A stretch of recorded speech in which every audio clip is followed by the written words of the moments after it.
Now we look okay. If everybody's out there, I'll try to bring up a chat here. See if we can see y'all out there. Uh-oh, there's something playing in the background. I hope we can't. You guys, if you hear noises in the background, let me know. This one? Oh, we got a chat there. Live chatters. Hi, guys. I hope we're all good.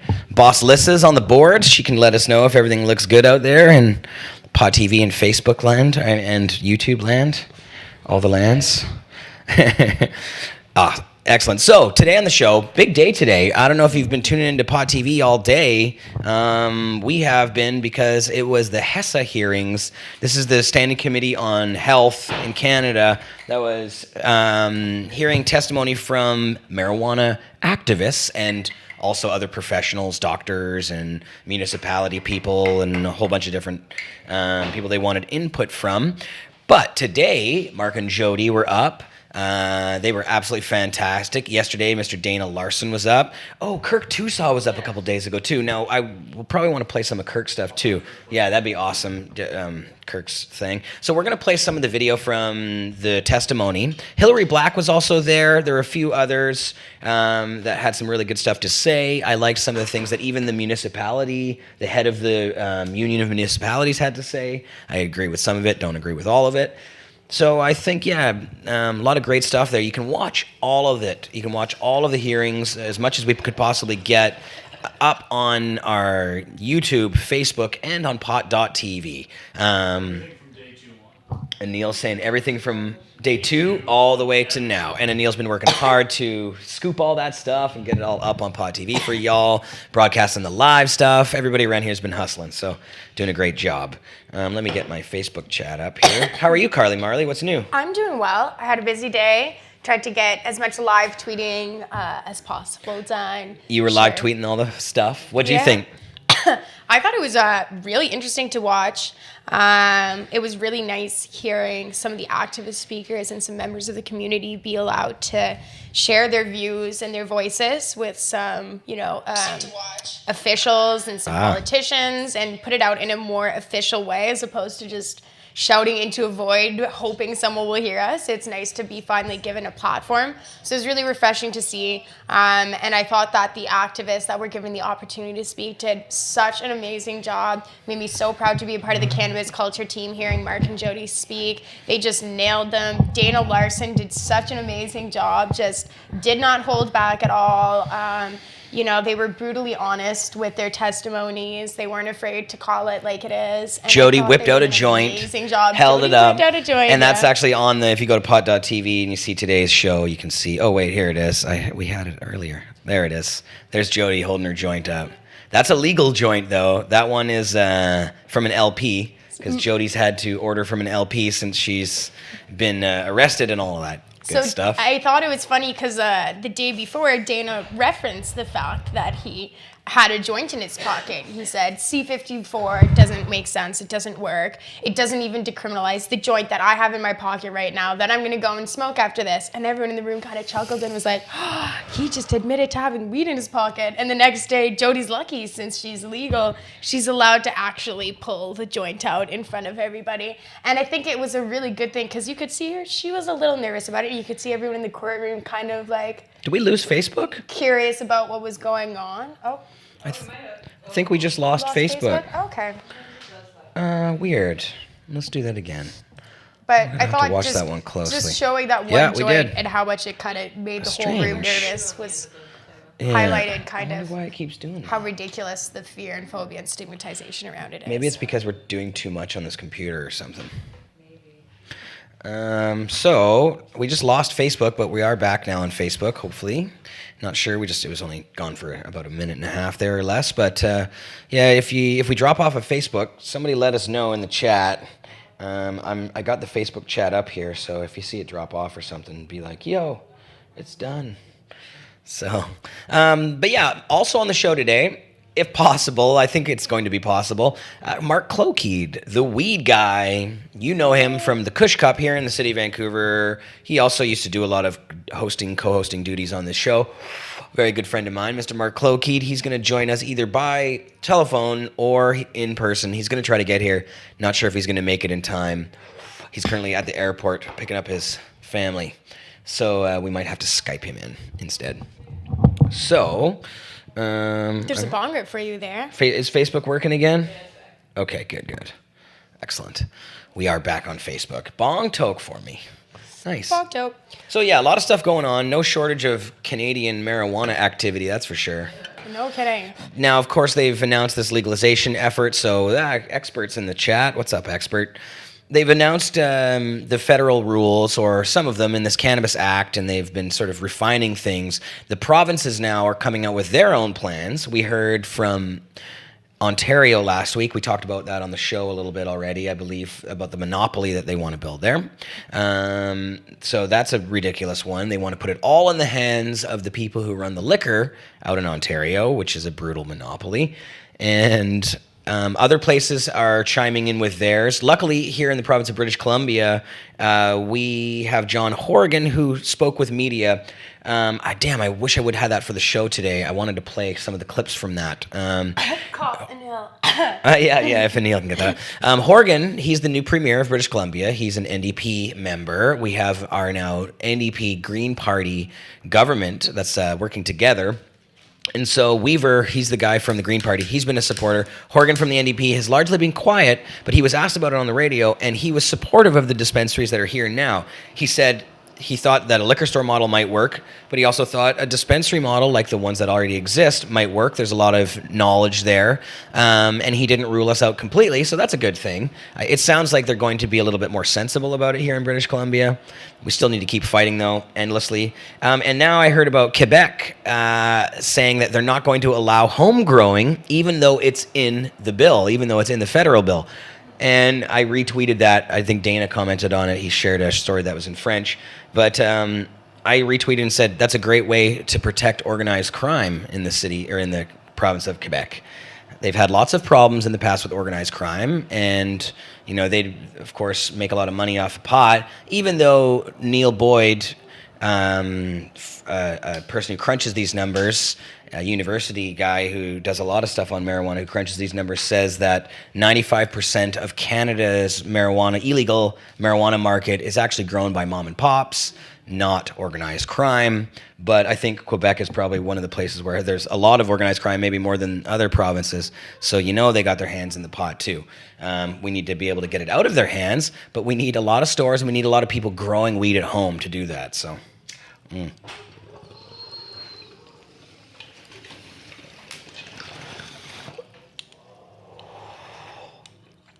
Oh, yummy. Thanks for that. That's tasty stuff. What is that?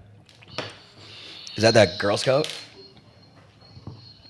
Oh, it's a cannabis cup from the High Times. One of their entries, Indica 18.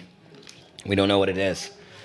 Something tasty. That's one thing that Carly pointed out that we would have liked from High Times was more explanation about what all the stuff is, because they only announced the winners. I guess I announced the winners because I was hosting the award ceremony, but we didn't have all the other list of who all the strains came from. So we've been smoking all this wonderful stuff and not having any clue whose it was or where it came from. Yeah, and I think in general it's something for cup organizers to keep in mind, because a lot of the time they'll post just the third, second, and first place winners, and they'll say these guys who won, that's what that sample was. So then you can go through your sample bag and figure out whether or not it corresponds with one you liked. But I think it's way more helpful for people who, like, the idea of these cups kind of originated around patients being able to find the best medicine for them. Mm-hmm. So for someone like me who's really like a terpene centric and really like clicks with certain terpene profiles, like the other day we were all passing around a joint and every single person who hit it was like, this is delicious. And I looked it up and I couldn't find the entry code. That was that Grape God? Or what it tasted like Grape God? It tasted kind of like Grape God. It tasted kind of Shiska berry-ish to me too. It was like kind of sweet, kind of fruity, but it had a bit of an hybrid indica sort of tone to it. It was really nice. Oh, we have some chatters out there. Hi, Annette. Annette's watching the everybody. show. Cannabis Culture is Hi, Annette. Annette. She runs our web properties. Yeah, you need to be able to link up the samples that you like to the anonymous codes that are given to them, so you can figure out afterwards what each of your samples actually are. Yeah. Because then in the future you can go, wow, I really liked. Because I got to say, the High Times bag was really one of the best that we've ever had. And it was completely packed. There was like almost Such good 200 quality, entries in too. it. And the amount of actual product they gave you in each sample was massive. More than any other cup I've ever been to, especially the extracts. They were literally giving you like a gram of each one. I still have so many. Yeah, no, and we'll probably be going on this bag for a while. It always takes us a while to get through the damn things, but this one is going to take forever. We're going to do a bunch of dabs today.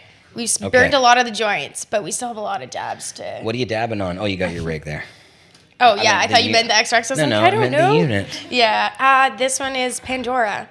We're smoking out This of is a today. Carly special. Yeah, it's a Chuck B piece, so just a little proto piece with black opal. I'm doing dry dabs right now. I guess I should put water in for normal people. Speaking of water, so yeah, I do want to get into playing some of these videos. We have lined up at the moment Dana Larson. This is from yesterday. Dana. Oh, sorry. It seems like yesterday. Kirk Tousaw was yesterday. so funny. Dana was this morning. Hilary was this afternoon. Marc and Jodie were. This day has been so 1:45. long that I thought it was yesterday. Dana actually started at 5:30 this morning. Our time here in Vancouver, of course. Out east, it's a later 3 hours, but So yeah, there we was have. some Pod TV crew this morning with their alarm set early to start their posting. Everybody's and been their up since streaming. early. Yeah, that's why I thought it was yesterday. But yeah, so we're gonna play Dana first. We're gonna play his opener, and then we're gonna play a little interaction that he had with a Conservative MP who wasn't very pleased with him. So let's see if we can throw this one on, and then we'll come back and do some more dabs. So this is Dana Larson early this morning, and then yeah, we'll get into his little. See, the way that the thing broke down is they would allow them to do a couple minutes first to just sort of introduce themselves or whatever and throw down some of the facts they wanted to. And then there was a question period where the MPs that were there had a chance to actually ask individual questions and allowing them to expand their points, which they did in some very cool ways. But here's Dana. Let's check it out. At the HESA hearings. Thank you very much. These are the shortest opening statements we've ever had. So, for Sensible BC, Mr. Larson. Well, thank you very much. I'll take my full 10 minutes. Thanks for having me at this committee. I've been a cannabis activist for all of my adult life. I run a cannabis dispensary, and I probably sold more cannabis than all the other witnesses combined. And it's good to be here today, but I have to say that I have my doubts that this committee will actually act upon the evidence that is being brought before them in the testimony they're hearing. And I say that because I've been at this a long time, and when I first got started as a cannabis activist in the 1990s, the government was introducing the Controlled Drugs and Substances Act to replace the Narcotic Control Act. And at that time, there was a great deal of testimony and hearings, and about 24 groups came forward, and all of them said that prohibition was a failure, the war on drugs was a failure, we should legalize, end prohibition, approach things differently. The only group that supported that legislation was the Canadian Association of Chiefs of Police and the Canadian Pharmaceutical Association. Everyone else was against it. The government said we're going to pass this law and then we'll have a drug policy review afterwards. Well, that review never happened. Canada's Senate took it upon themselves and they issued a comprehensive and detailed report on cannabis, that 5-volume report that remains probably one of the best analysis of cannabis and cannabis policy today in 2002. That report was also completely ignored, and I would in fact encourage committee members to take a look at that Senate report from 2002 because it is an incredible document. And they recommended legalization of cannabis for all Canadians over the age of 16. These were conservative senators, not a bunch of pot smokers, and they recommended legalization for everyone over the age of 16. That was ignored. The year I was born, 1971, the Ledane Commission recommended decriminalizing cannabis possession and cultivation and working towards legalization, and that was also ignored. So for all of my life, I've seen our government listen to testimony, do research, have studies, talk to people, and then ignore the results. And I hope that doesn't happen here today. The Cannabis Act is a bad piece of legislation. It is flawed in a great many ways. It doesn't even decriminalize the joint that I have in my pocket now that I'm going to smoke after this committee hearing. The idea that we're going to have licit and illicit cannabis and that we're going to have the police trying to decide which cannabis is good and which cannabis is not good is simply not going to work. In cities like Vancouver, where that's already effectively decriminalized, we're not going to see much of a change in policy. But in northern areas or First Nations communities or the poor people that are demonized and affected most by cannabis prohibition, you can bet police will be going after them. Where'd you get that cannabis from? That's illicit cannabis. We're going to charge you with possession. It is absurd at a time when we're talking about decriminalizing all drugs that we're still not even decriminalizing cannabis possession under this legislation. Now, I was asked to speak today about edibles, but to me that's a category that's really too restrictive. We should be also discussing hashish, tinctures, capsules, extracts, creams, drops, suppositories, all the many ways that you can use cannabis. At my dispensary, we sell buds and we sell all these other products, and the buds that we sell is less than half of everything that we sell. So when I hear in Ontario they're saying they're going to set up these legal shops right next to the dispensaries to put them out of business, I think, great, it's not going to affect my clients at all. 95% of my customers will continue to shop with me, even if there's a legal shop next door. It's simply not going to have the range of products that are really available and necessary.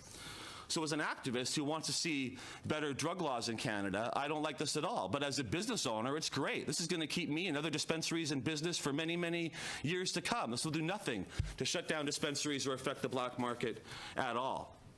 And, you know, we had a pretty major court case, the Owen Smith case. Kirk Tousaw, who spoke yesterday, was the lead lawyer on that case. And the courts ruled that medical patients have a right to access not only smokable buds, but cannabis in all these other forms as extracts.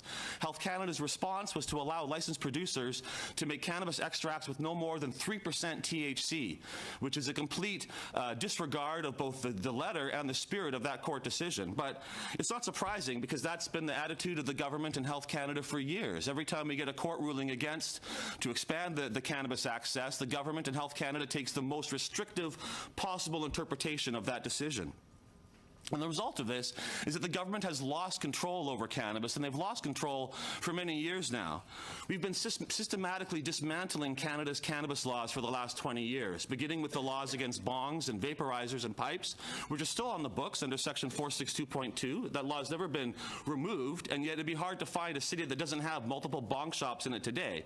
And we did that in the 1990s by simply defying the law, opening up bong shops. There was raids and conflict, kind of like now with dispensaries, but after time, police and communities realized that the war on bongs was a failure, that nobody wanted to see it happen, and they gave up. And as a result, we've effectively legalized bongs and pipes, seed banks, vapor lounges, and we're on the way to doing it with dispensaries and well. And in many cities, we already have. So we're not going to follow these laws, and you're creating laws that are simply unenforceable and cannot you're giving the police an impossible task to do with large aspects of this legislation. I'm currently facing charges for giving away cannabis seeds. I've given away over 7 million viable cannabis seeds over the last 2 years. I traveled to 22 cities across Canada the last 2 years giving away seeds. And it was charged in Calgary in 2016 for giving away cannabis seeds. They've set aside a 3-day trial for me at the end of October. 3 days in court in our justice system that is letting alleged murderers and rapists go because they don't have space in our courts, but they're going to make 3 days for me for a trial for giving away low THC cannabis seeds to those who want them. I believe those charges will be dropped before they go to trial, because what a waste of time that would be. But the fact is, our courts cannot handle this massive civil disobedience campaign that Canadians have been launching, and it's simply not going to succeed. And I would like to remind the committee that the origins of Canada's cannabis prohibition on our drug war is not some well-intentioned effort to protect public health or to protect children, any of that.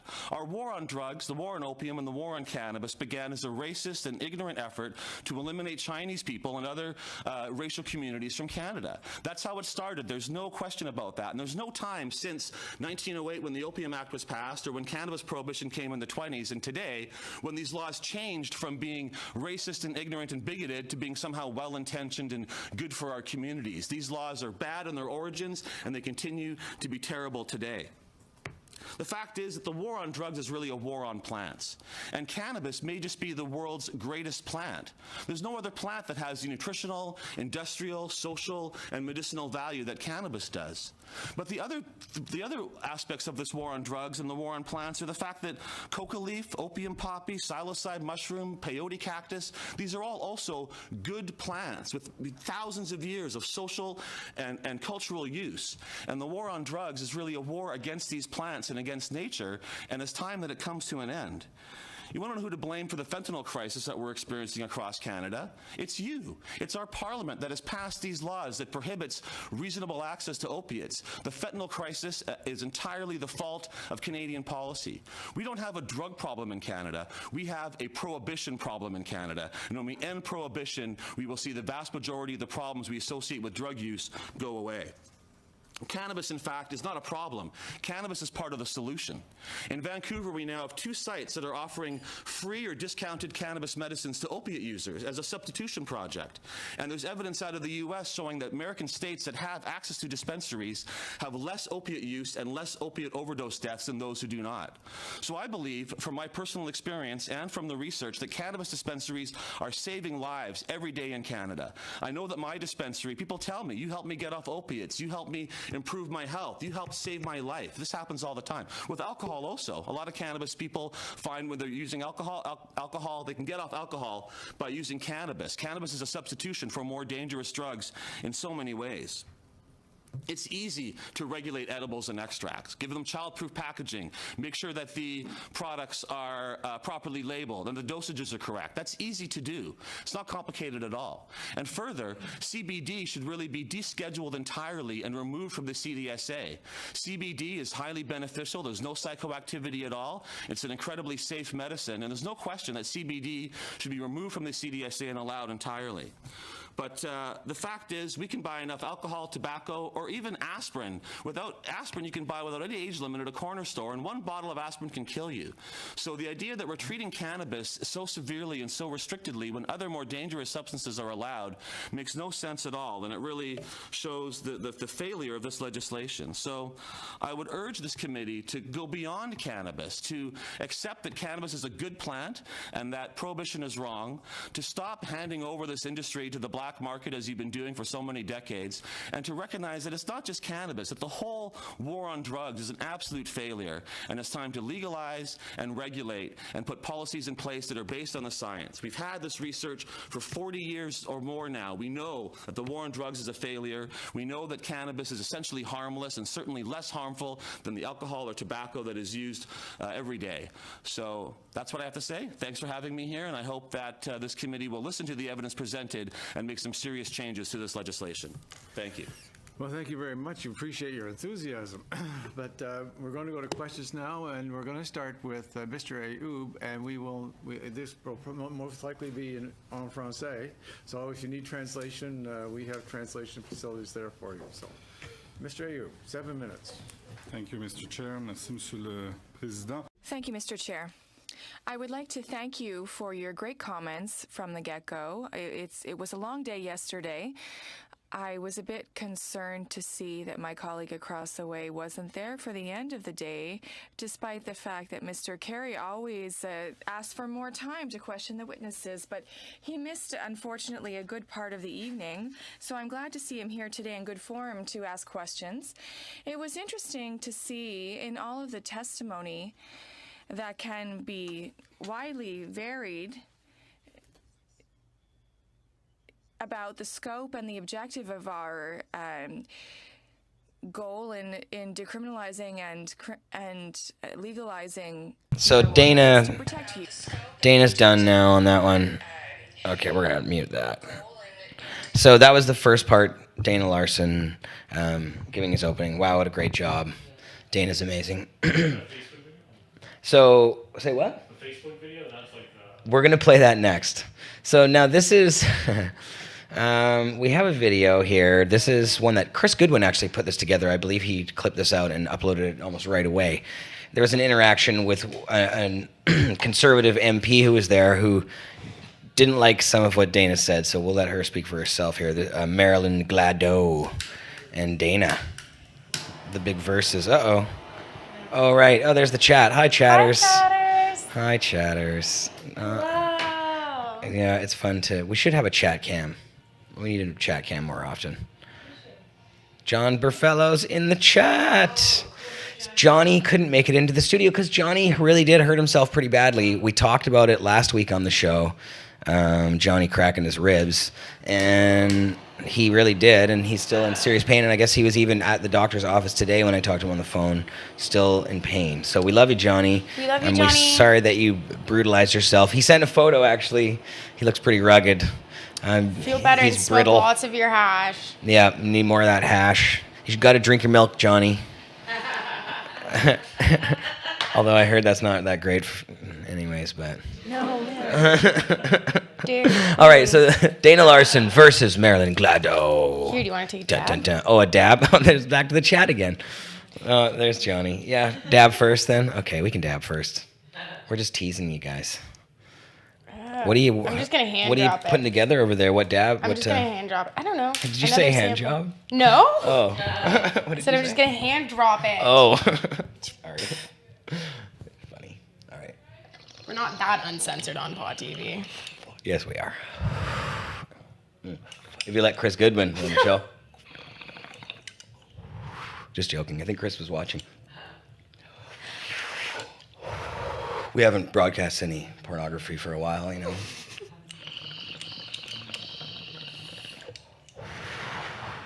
Ted Cruz, on the other hand, though.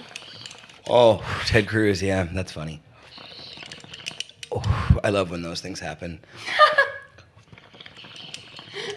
Politicians Old accidentally act stuck-up like real conservatives. people. Yeah, exactly. It's so rare when it Hypocrites are happens. seen in their shining light for being who they truly are. Maybe he's trying to win over some Trump voters, you know? Oh. Yeah. Okay, chat, yes. Or we can, yeah. Alyssa's All on right, it. Here we go. Now we'll switch it back to the beginning here. Here's this little video that Chris put together. Dana and Marilyn. Where's the volume? Oh, okay, it should work for you guys.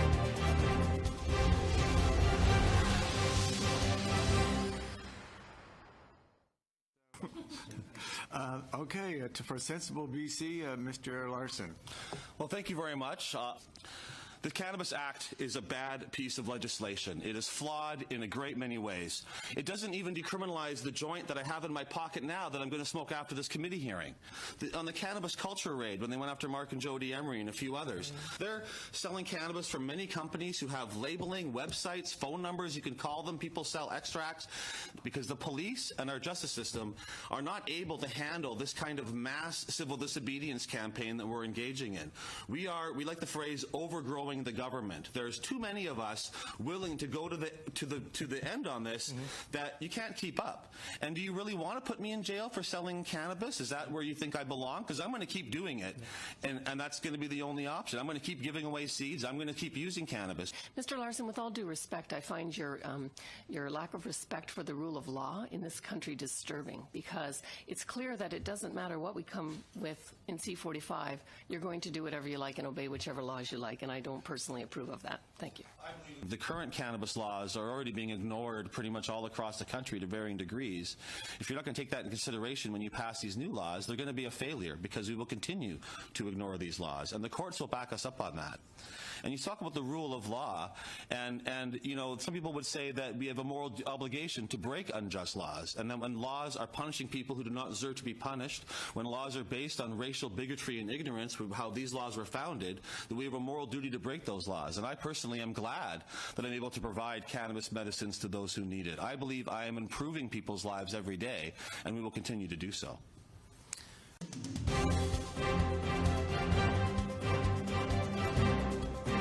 Yeah, Dana. Good work. That was Dana awesome. killed it. Yeah, he did. That was good stuff. Love that music. So, there we have it. She was very disturbed by his lack of respect for the law. Yeah, but Dana's point is exactly right. Listen, maybe the heat on the inner is pretty loud here. We might have some echo. So there, that's a little better. Yeah. So I'm really high now. Those dabs. Woo-wee. Thank you, Carly and Marley. Welcome. That's nice stuff. I'm gonna be too baked before we even get through these videos. It super small dab either. It wasn't a No, that was size nice. dab. It was a good size It was dab. very nice. You know, one of the things that I've been touching on again and again is how important it is to talk about the history of why these laws were started, because you can't abolish a law and just ignore its origin while you're abolishing it. So I was especially appreciative that Dana touched on the fact that these laws are racist in origin, and that needs to be addressed when we're changing the laws, because as it stands now, minority groups can still be targeted by police. So that's not legalizing in a way that changes the bad things about the laws. Right. The audio is a little low on the output, says the chatters. Just so you know, I guess it's an odd thing. Oh, here, we do have a little bit of worth. We got a little bit of volume here. The only... Is it? Is that loud on yours? Okay. It's odd. For some people, it's a little low. I was listening to it I had my iPhone right here in front of us, so we watched the show on the iPhone, and we tested it, and it was really loud on my iPhone. So I wonder if maybe it's not always mixed the same for everybody when it's, I don't know. It might be that we're a little high. Yeah. Oh, well, that's okay. Yeah. It's probably better that it's that relationship. You guys might have to just turn it up a little bit. But because we don't really have a heck of a lot of control on how loud those clips are, this is done internally through XSplit, the system that we use. But I did jack it up a little bit. It wasn't all the way to the top, so now it is. We'll give that a try. So, and let's give it a try with this video. Now, this is this morning. Marc and Jodie were up to bat. Or I guess maybe it was this afternoon where they were. It was this morning for us, but this afternoon for them. And it went from 1:45 Eastern time to 3:45, and they were part of the municipalities panel. Yes, and yeah, there was a guy from the Union of Municipalities speaking, and it was really a good little interaction with the politicians. And man, Marc and Jodie did such a great job. I'm so impressed, and I love them so much. They are just heroes. This is all the proof you need right here. So let's watch some of this stuff. We're gonna play the opening, and then I have 1, 2, 3, 4 other clips that are really awesome. So we'll go through these ones, and then after that, some Kush Cup stuff with Mark Klokeid. Enjoy this one here. And more dabs. And more dabs. Marc and Jodie at HESA. I believe Marc Emery, we're going to open for 5 minutes and then share 5 minutes. Okay. I look forward to the 5, Mr. Chair. Bill. And thank you for inviting us. We are from Cannabis Culture, which is an activist organization since 1994 that's been dedicated to overgrowing this government, which in our language is to legalize this government. I said overgrow, not the throw. And it's important, all due respect that this is the health committee, but you know, marijuana is one of the safest substances on earth. And I walk down Spark Street and it's safer than every product they're selling there. It's safer than candy, it's safer than eating at McDonald's, it's safer than prescription drugs, tobacco, alcohol, all of which is commonly available on this street. It's safer than cheerleading in high school, it's safer than football in high school, it's safer than hockey in high school. You could rarely make a more safe choice than choosing to use cannabis for whatever reason. And that's why I think it's wholly unworthy of a parliament to spend a whole week discussing the health concerns of a substance that has not killed anybody while being supplied by the free market, some call it the black market, for the last 50 years. Imagine, can you conceptualize any other product that hasn't killed anyone in 50 years? Cars kill people all the time, alcohol, tobacco, prescription drugs, foods kill people, obesity kills people. Everything you do in the society out there, exercising your own bodily autonomy guaranteed to us by the Supreme Court in the Morgenthaler case to control our own bodies, there are few things you could take that are not more harmful than cannabis. In fact, even government-approved water in Walkerton, Ontario has killed 8 people. So water is more dangerous than marijuana, realistically. This should be at the Justice Committee. And the reason is I've been in 36 prisons and jails for pot. I was exiled by my own government for 5 years to the United States for selling seeds by mail. Can you imagine? This country was founded on agriculture and farming, and yet I spent 5 years in jail co-authorized by my own government, because I sent seeds to willing adults to plant plants. We've come to this. The Justice Committee should be looking at this because 2,400,000 Canadians have been criminalized with charges of cannabis offenses since 1965. There is nothing else in this country remotely close to 2.4 million people getting charged for doing something they love, which is growing or selling or consuming marijuana, and harming no one else. If we've got organized crime in there, it's because you created it. Had you not criminalized marijuana, nobody would be handling marijuana except organized, regular retailers in our usual business regime. So you're the problem. You're at fault. We've had prohibition for 93 years. I've never seen Parliament modernize it or ameliorate the terrible things in any of that time. I spent 3 months in Saskatoon Correctional for passing one joint. I was sent to the United States for 5 years for sending seeds to Americans. And we have done every manner of disobedience. Like I say, I've been arrested probably at least 27 or 8 times, and I've been jailed 36 times. I've been jailed in 9 out of 10 provinces for my activism. I've seen prisons in this country. And we need to get rid of this criminalization. And the legalization that everybody really wanted when we thought we were electing Mr. Trudeau and his platform was simply the way it was brought in. In 1923, the Justice Minister got up in the Parliament and said, "Mr. Speaker, we've added a new drug to the schedule." And that was it. No other discussion, nothing else. So you can legalize it in the exact same way. Mr. Speaker, we've removed cannabis from the schedule. That's the only legalization that's really permissible. It's the only one that's really legalization. Everything else is a recriminalization. In fact, I dare say there are more criminal offenses in the new Cannabis Act than there currently are in the existing legislation. So you're actually broadening it to include more people with more offenses, and virtually everybody who needs to be legalized, all the growers in this country, all the sellers, and all the consumers, they will still be criminalized under this Cannabis Act. Only licensed producers, a very small minority, are going to be allowed to grow marijuana. You can't possess marijuana that doesn't even come from a licensed producer or some Ontario government monopoly or Quebec government monopoly or New Brunswick government monopoly as they're going. So now, before at least we were only criminalized. Now we're going to be criminalized and exploited by our own governments. We're going to be used as a cash cow, having our own culture usurped from us and handed over to a bunch of bureaucrats and politicians who probably never smoked pot in their life, don't understand anything about these people, don't understand anything about us, and it's a total insult to about 5 million Canadians who adore this plant, love this plant, use this plant, consume it, sell it, grow it, and have been involved their whole lives like I have in this plant. And to listen to this kind of discussion, the government that's oppressed us is going to come and be our liberators and hand us and dole us out like we're children. Children, we're being condescended to in the worst possible way. We're adults. We make choices. If you're concerned about children, great, deal with that. But for most of the country who smokes marijuana, they're 18 years to 80 years old. Thank you, Mr. Casey. That's 5 minutes. I'll let my wife continue. She's going to tell you how great marijuana is. I'd like to thank you for inviting me to speak here. And I represent, I believe, the victims of prohibition while I'm here.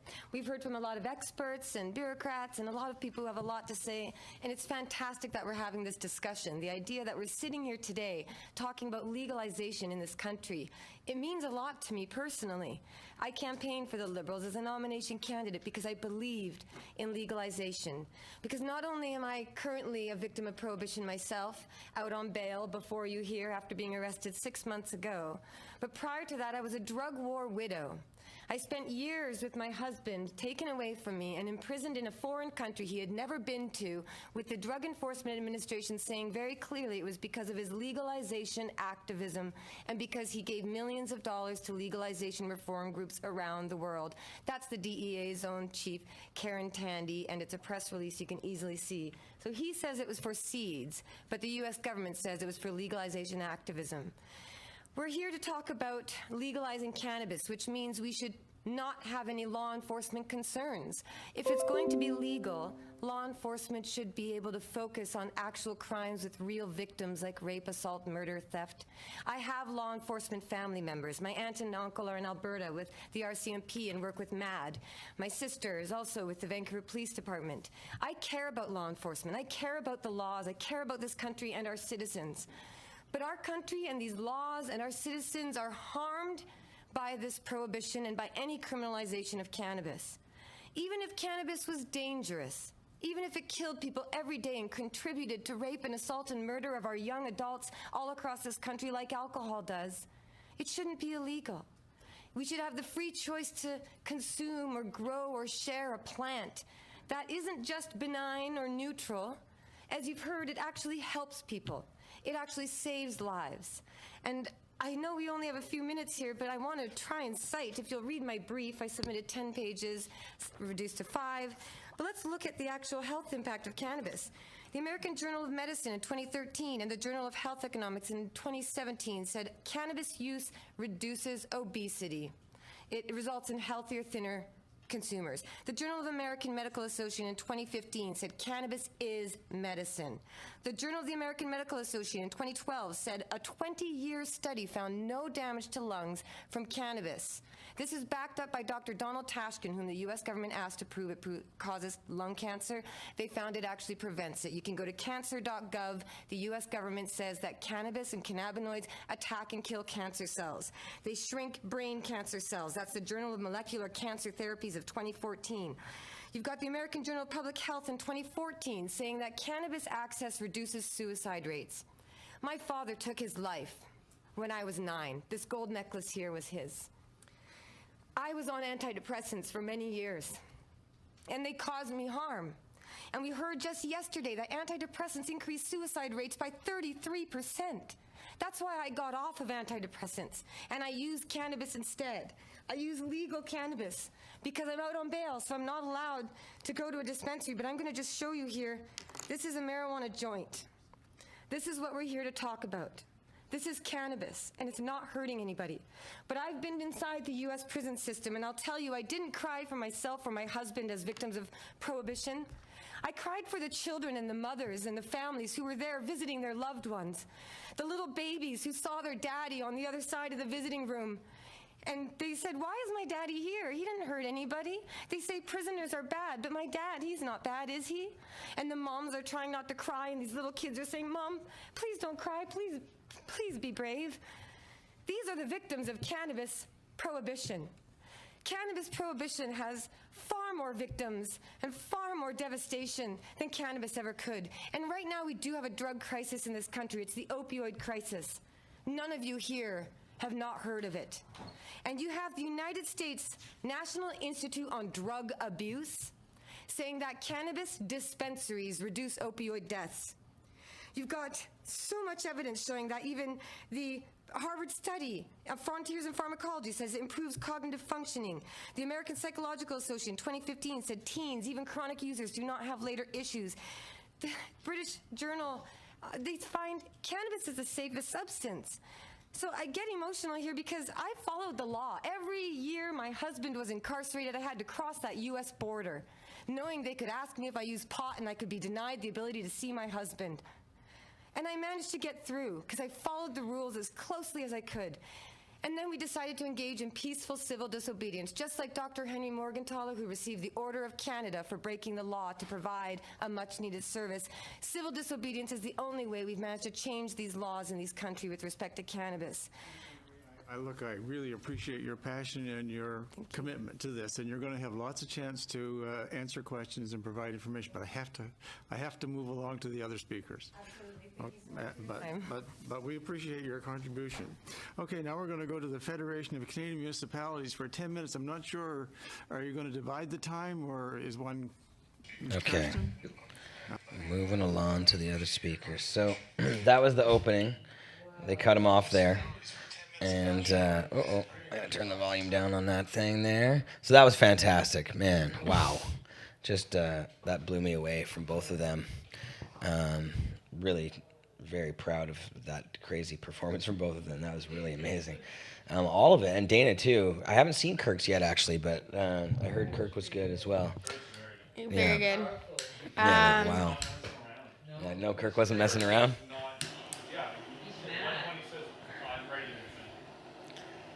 We're gonna get Anil actually got me the numbers for Kirk too, so we'll try to get that up if we can, maybe after we do the Kush Cup thing. I I liked that, you could see how impassioned Marc and Jodie were, and they commented on how passionate they were. And it was funny because, of course, the following argument, the rebuttal, is basically like, well, rules means a lot of money. We want a lot of money. And they literally summarized their argument being like, well, we're very passionate as well as we're just as passionate as some of the other speakers that you see here today. And it's like the driest argument, just basically explaining why they need all of the money and more money. And then they're like, but we really, really care about this issue. And it's like, if you need to say that you're passionate about the issue, like, you're probably not that passionate about it. Usually passion is something that shows, not something that you need to articulate. Right. No kidding. That whole answer, after Marc and Jodie did their thing, they came back and answered with a bunch of basically hot air. Yeah. And one of the guys, I can't remember what his name is, but he's an MP from Quebec, and he was basically saying, oh, well, we're looking at, maybe it wasn't the guy from Quebec, it was another guy. He was saying, we look at this from a different lens, the lens of, taking care of the kiddies. That was basically how he tried to sell it, that the government is doing what they're doing just to protect the kids, and they're not looking at it through the cultural lens. And it was great when he said that. Marc came back and he said, then it's inadequate. And the guy's like, oh, well, thank you. Yeah. And so, yeah. I also I took the dab and then I forgot what I was going to say. That happens. Happens a lot. We'll have to get you dabbed up so it evens out. So there are more. We have more clips here of Marc and Jodie. I wanted to play. This is another one of Jodie that we have. And then there's a couple more of Marc as well. So let's go to this video now. Jodie at HESA. Won't see an increase in impaired driving because of cannabis. Time's up, but Ms. Emery, you wanted to make a comment? I understand driving and cannabis is a major issue and a concern, and I am not advocating impaired driving. But the National Highway Traffic Safety Administration of the United States released a report in 2015 that called Drug and Alcohol Crash Risk and did not find an increase in crash risk associated with THC. And even more recently, the American Journal of Public Health, as we are here at the Health Committee, in 2017, July, very recent, please look this up, that changes in motor vehicle crash fatality rates for Washington and Colorado were not statistically different from those in similar states without recreational marijuana legalization.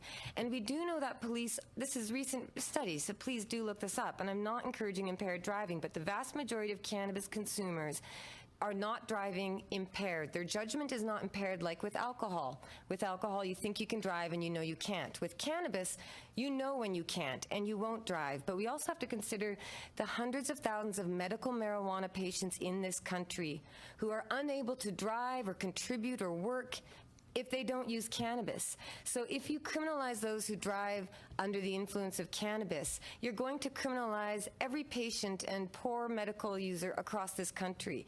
What we're also finding is that this targeted harassment, as we've admitted, would require taking someone to a hospital, using a needle, drawing their blood against their will when they don't get to give consent. And for what? To prove that they've consumed cannabis or to prove that they're impaired? Because impairment is proven by performance. Whether you're driving behind the wheel on pharmaceutical drugs that say do not operate heavy machinery or vehicles while using these pills, whether you're angry because you had a fight, or whether you're texting. Texting is proven to increase crashes. We know it. It happened immediately. You can immediately say, cell phones and texting distracted driving create increased crashes on the road. It's demonstrable, it's proven. Cannabis, you can't prove it. And that's why the police and law enforcement are falling all over trying to figure out how do we find a test? How do we set a blood limit? And as an official endorser of Washington State's Initiative 502 campaign, I was part of the legalization along with my husband's prosecutor, so you can find common ground with people who worked against you before. But they admitted that they only had a blood level for cannabis because doing so would encourage the public to support that initiative.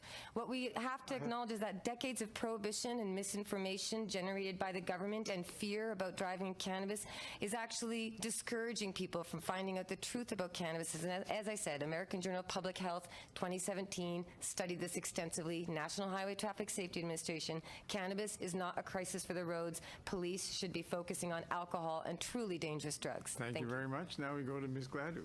Thank you, Chair, and thank you to our witnesses. Of course, that's contrary to testimony that we heard from Washington, where impaired drug driving increased from 8% to 17% when they legalized. Colorado, that saw a 32% increase, and the increase overall in the U.S. in fatalities due to drug driving. However, my question is for Ms. Holmes. I thought you very nicely pointed out the difficulty in the rushing that's happening with this legislation. With only 288 days left before the government wants to legalize marijuana, we actually have to finish updating C-45. That's not true. And then the provinces have to come. That is, she is absolutely. Everything that she just said, it was false. disproven in the Allard case. False. So, and Neil just said that another MP rebukes that, I guess. Yeah, later in the. And proves her wrong, gives the, because that's absolute bullshit. all of those statistics are full of, no. Spike is from 1 year. The first year they measured it differently. The spike, okay, so the spike is from 1 year, but over time, see now, and the idea that there has been an increase in drunk driving when cannabis was allowed, we know that that's not true because all the stats say the opposite. Where cannabis has been legal, people have used that instead of alcohol, and it actually cuts down on the people that die from drunk driving crashes. So just dispensaries being in certain areas has a decrease in drunk driving crashes. I think that's the stat, isn't it? Yeah. Also, there's also a lot of people who know about statistics pointed out a lot of these statistics that people talk about in the legalized states. They go, well, X amount of people have now been shown to be impaired, possibly by cannabis and stuff like that. But they weren't looking all those years prior specifically for cannabis impairment because they weren't looking for it because it hadn't been legalized. So of course, when there's zero research done before and now you have a bunch of empirical evidence, whatever number they say, it's going to be like, oh, but any number is going to sound like an increase when you're at like zero pretty much before because you're not actually looking for it. So it makes no sense the way they do it. Well, and they're always trying to manipulate these statistics anyways. It's the statistics. It makes sense to get the statistics, but an 8-year decline and overall. Politicians manipulate it. 2013 spike, 8-year decline after that. So, right. Well, she's not being honest. That conservative MP not being honest. All right, so let's watch another one of these videos. This is Mark at the HESA hearings. Another dab, yeah. Okay. A dab would be good. Or actually, I have a bong toke. Let's take the bong toke here. And then you take the dab. Okay, that works. And dabbing some. Sharing some of the High Times kit. Yeah. Oh, High Times kit. This is good stuff.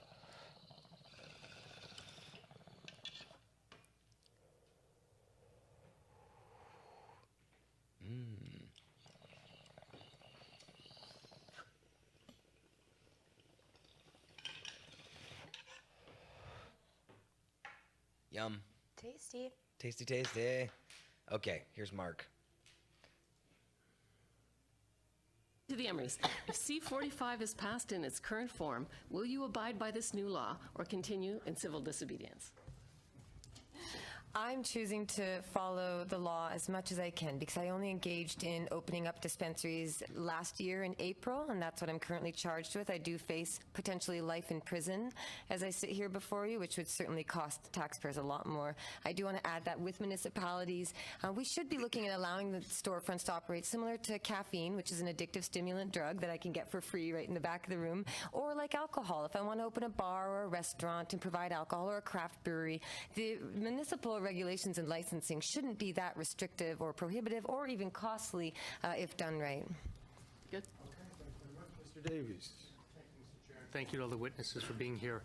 I want to just start by saying, since the Ledane Commission in the early 70s, the issue of legalization of cannabis has been on the public policy agenda for decades, and I have no illusions that we wouldn't be sitting here today talking about a form of I'm going to call it decriminalization, not legalization, of cannabis without the work of many people who have sacrificed a lot. And I think you, Mr. Emery, and you, Ms. Emery, I can't think of any two people who are more important to hear from on this legislation than from you. I know you've dedicated your lives to this subject and at great personal cost and sacrifice. So I want to just make that comment. Ms. Emery, I want to start with you about just the broad scheme of the bill. You have described this bill as this is not legalization, it's prohibition 2.0. Can you please explain that? Well, there are three reasons why Canadians came around to support legalization. Number one is that we shouldn't criminalize our fellow Canadians who are otherwise law-abiding. They should not be banned from traveling to the United States or lose their job for failing a drug test or have their kids taken away by Children's Aid. None of that criminalization or harm should happen to peaceful, nonviolent Canadians.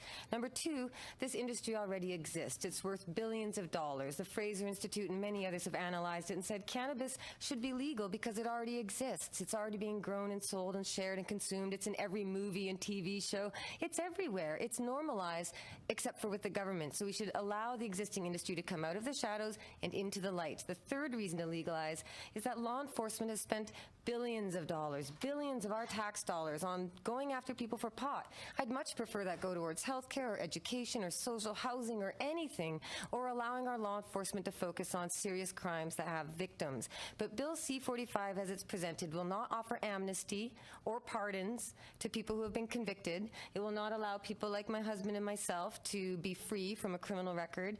It will not allow the existing industry to transition into legality. In fact, it introduces tougher new penalties and prohibits those who have been victimized by prohibition from being allowed to transition. So we're being locked out from participating and locked up for being unable to participate. The third reason for marijuana legalization being law enforcement spending, well, Friday we saw an announcement of $250 million of additional tax dollars going towards marijuana law enforcement. Well, legalization is supposed to mean you no longer have to enforce a law against it. We know that marijuana law enforcement is extremely costly, and many police officers don't even want to enforce the law, which is why they often don't charge some people, but do charge others. And as Mr. Bill Blair, who is not with us right now, has admitted himself, marijuana prohibition and law enforcement targets people who are of color, the indigenous groups, the poor, the marginalized. So this bill will not legalize anything that we've been fighting for it.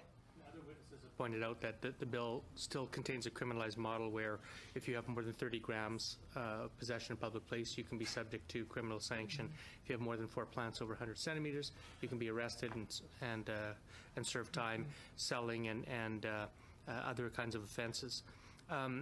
Mr. Emery, Justin Trudeau, our Prime Minister, is quoted as saying on getting it right, he said, quote, "We have to create an entire system that controls and regulates marijuana that will include medical marijuana and properly licensed dispensaries."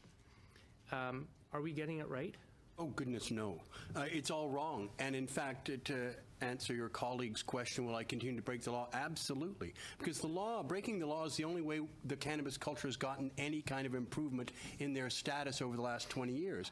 For example, this parliament banned all books and magazines about marijuana in 1987. That law lasted 7 years until I and some colleagues started distributing books and magazines in front of police stations, and we finally got charged giving out pamphlets to high school students, and we went to Judge J. Ellen MacDonald in the Ontario Superior Court, and she struck that down. So then I started, distributing pamphlets and encouraging everybody to sell bongs and pipes, which were all illegal. And now we have a thriving industry across Canada. And I started selling seeds, which were illegal and probably still are illegal. And I sold millions of them to Americans and Canadians. So we could bypass this government, because the only way to really make pot legal, I thought, was if marijuana was everywhere and everybody had it, then the government would be helpless, which is really why we're here, because we won. We've accomplished that. Marijuana's everywhere. People are growing it. There's stores opening. We don't care if we go to jail. We don't care if you charge us. We're going to do our thing because we love cannabis and we're in the cannabis culture. So I'm going to continue to break these laws because it's terrible. It criminalizes everybody who is supposed to be legalized and then enriches the government monopolies that are being proposed, and these wealthy stock market production companies who don't have any relationship to cannabis, but just raise money on the stock market, somehow get hand in glove with the Liberal government, and now they're operating and selling marijuana, even though people I know who've been doing it 10, 20, 30 years are not going to be offered any such invitation. I just want, because I'm really curious about your opinion on this. We've already heard Ontario, I think you mentioned Quebec and maybe possibly New Brunswick, yes, are moving to a government monopoly system, yes, that will clearly freeze out dispensaries. I'm just wondering what you think about that. I mean, will well, they can't be. That won't be supportable. I will encourage everybody to boycott the government stores. We will physically try and stop people from going in. We're going to advise them that they're traitors if they go to the government shops, because these are the people that have oppressed us for 50 years. You're going to give your money to the very enemy that's beaten us, killed our animals when they raid us, rounded up our kids, took away our cash, took away our plants, took away our livelihoods. Are you kidding me? We can never let the government be the profiteers of marijuana after all the years that they've abused us, exploited us, and persecuted. It's pure sadism. This cannabis law is pure sadism, the one you're proposing and the one that we've had for 50 years. It's just punishing Canadians for no valid reason. Move to production, because the task force said that decisions on production, distribution, and retail have clear implications for businesses hoping to enter the cannabis industry, including how to ensure a diversity of participants. It is apparent that there is significant interest and speculation about the potential for new revenues. Supply chain management has significant implications for consumers and communities. Price, product quality, and accessibility can all be affected depending on what route the government chooses to take. So they recommended use licensing and production controls to encourage a diverse, competitive market that also includes small producers. Do you see C45 accomplishing that recommendation? Bill C-45 accomplishes no objective whatsoever that is desirable. And the thing is, it's staring us all in the face. If we want the price to plummet where money's not even a factor with marijuana, if we want all Canadians to be treated fairly before the law, if we want to restore civil liberties, if we want to take away all that police power we've given the police for 30, 40 years to wiretap, to surveil, to pose as drug dealers, to do all this sort of stuff that's costing billions of dollars, then just take cannabis out of the schedule. Just remove it from the schedule. Tell everybody that otherwise you have to be law-abiding, peaceful, pay your taxes, pay your employees well, you know, obey all municipal regulations, but basically just treat it like any other normal industry. After all, it hasn't killed anybody for 50 years. There isn't any other industry in this country that's like that. They all put out pollution that kills, or the cars that kill, or the foods that kill, or their drugs that kill, or their tobaccos that kill, their alcohol that kills. Heck, everything is killing Canadians except cannabis, and you want to treat it like it's plutonium. It's insane. I'd like to add that with one of the major issues of C-45 is that the federal government does control the production. Now, you've all heard of BC Bud. Cannabis has been growing all across this country for a very long time, and the provinces deserve and should have the power and the ability to license their own production agents themselves. If the provinces have to wait on the federal government to supply cannabis, the provincial government stores are going to not have any product on the shelf. We saw Nevada declared a state of emergency, asking for more pot growers to come forward because they sold out in 1 week, and we're seeing it happen all over the world. So you need a lot of supply. You need it everywhere. You need to allow municipalities to license their own craft growers and like craft breweries. You need to allow provinces to do it, and you need to allow the federal government to let it happen. But if the production is controlled federally, distribution provincially, storefronts and policing municipally, of course you've got a big disaster coming. But only government could think of that plan. Only government. The marketplace would look at that and go in horror. That'll never work. Also, I'd like to add that if you do allow the provinces the control over setting up pot monopolies, we could call it, instead of allowing Canadian citizens, innovators, entrepreneurs, small business owners, instead of allowing them to create jobs, create tax revenue, and give back to the community, you're going to force every taxpayer to subsidize a multi-hundred-million-dollar government bureaucracy that the government itself admits they will not be able to make money from. They're going to lose money. And again, they don't even know what the product is. Why can they not allow the people who have grown and sold and love this plant, why can't they allow us to come forward and come out of the shadows? Why do you continue to criminalize us? What do you have against us for 50 years is the big thing. Mr. McKinnon now. Thanks very much. Mr. McKinnon. Thank you, and thank you. I think we'll move to municipal issues for a while. Mayor Karsten, you spoke in terms of needing extensive implementation process, coordinating with all levels of government and so forth. Certainly that's been underway ever since this process began. I know that Parliamentary Secretary Blair has consulted across the country and both to provincial partners as well as municipal. So I think that is underway. All right. I'm interested in all of this stuff, but you guys should watch those parts later. You should watch the whole thing, really. It's definitely worth taking a look at and seeing what all the interaction between all the different parties and what the municipalities are saying. If you really want to get a sense of where it's actually going, I mean, we're playing Marc and Jodie and the people on our side. Unfortunately, these guys aren't going to pay a heck of a lot of attention to what we say, probably. It's very likely that they won't be paying much attention to us. But some of the other people there, they may be paying a little bit more attention to. I liked some of the stuff that the municipalities guy was saying. It's all worth watching, so we should offer a box set, says C. Ray. Yeah, those were amazing. Marc and Jodie are so awesome. I thought that was just a Marc clip, but that was Marc and Jodie. Man, they are just amazing. They're hitting him with this, like, just from both sides. It's just so good, the interplay between the two of them. And Marc is just so awesome. I love his passion and his intellect and everything. He's sharp as a tack. And Jodie's been just absolutely amazing too. They've been hitting it really perfectly from their own characters. They both have such fact-based arguments, so nothing that they say, you can't poke holes in any of the statements that they make. No. And Marc just comes at them from this like harsh reality angle, Yeah. whereas Jodie's just kind of like, think about the effects of this with these big doughy eyes, and it's like, oh my God, how could any person who's sitting there and voted against possibly like making changes not feel like a sack of crap tonight after hearing everybody that's testimonies? watching, like, you can't argue with what they're saying. No, and you're right. Marc is just devastating with his honesty and truth, and just cuts always right to the point of things. And it's just like, bam, you just can't argue with that.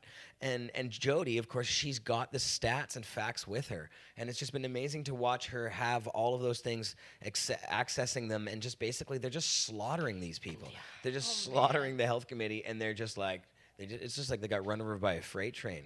And I like too, Jodie is so because Neil Magnuson's she's such in the a house. palpable person. Hi, Neil. And because she's comes off so sweet in her mannerisms, she is also able to present a lot of arguments that are really controversial, talking about the fact that the need to reevaluate things like the impaired driving regulations. And, she prefaced first, I'm not condoning driving under impairment, but she was able to really, without being offensive or very controversial at all, use stacks and facts to basically explain why it should be okay to smoke a joint while you're driving. And she does it so brilliantly that it's an easy pill to swallow for these politicians.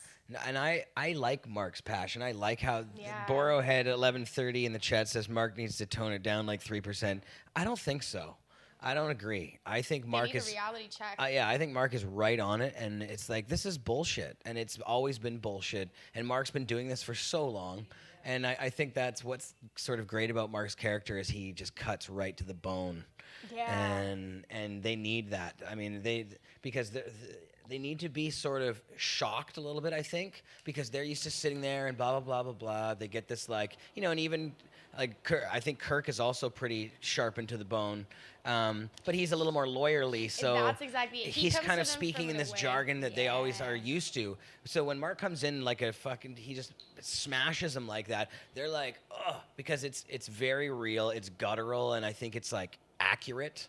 And so it's hard for them to argue with it. Kirk comes at them more from an angle where he uses the facts, saying things like, this is against what our charter it allows in this way. And if you look at this section of the charter, which it's a different thing, it also really hits them where it hurts because they recognize that what they're basing these laws on won't stand in court. Right. So it's another really harsh angle for these politicians to hear. It's just a little bit, it's a different kind of hard hitting than Marc's going. Marc's going just like, Is our volume too low or something? Are you listening? Sounds good? Okay.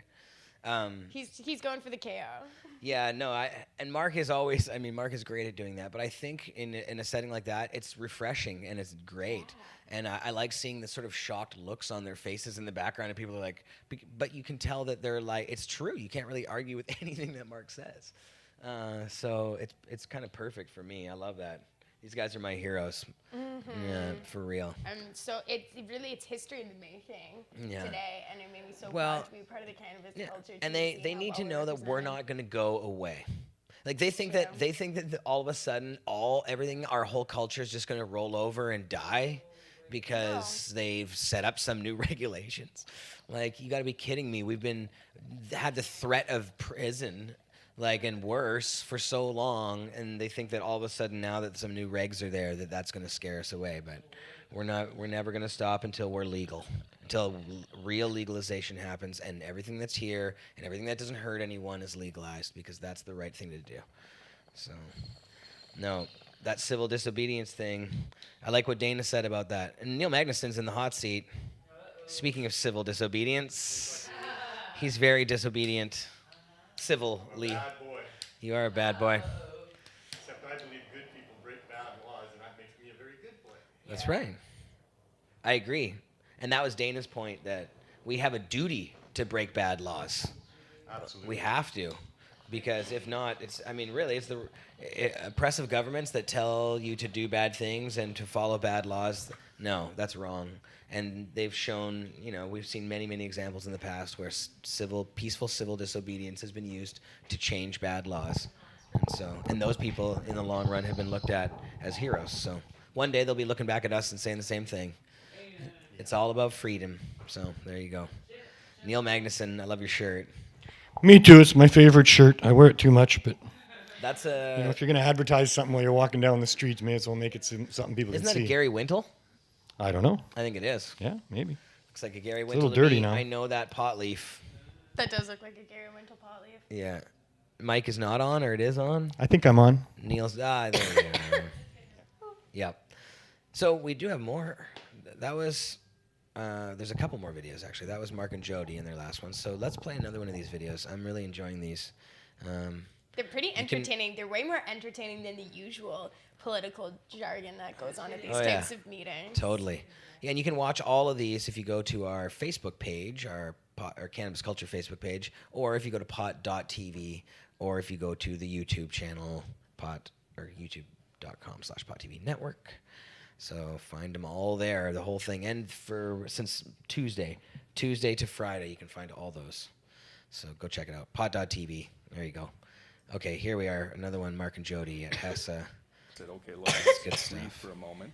Let's decriminalize it, a certain amount, maybe make it a ticketable offense for now, or whatever the comfort is. Is there any room for anything like that? Our objective is that there should be no punishment of any kind for the use of cannabis, any more than there is for responsible use of alcohol or a home brew in your own home. I can own a vineyard. With my criminal record, I can't seemingly be able to get a license to produce marijuana, but I can still go out and start my own brewery. I can still start my own vineyard. I can do a lot of things with alcohol, tobacco, and a number of harmful substances that I'm now going to be not permitted under this law to participate in the marijuana industry. One thing you did mention was public education.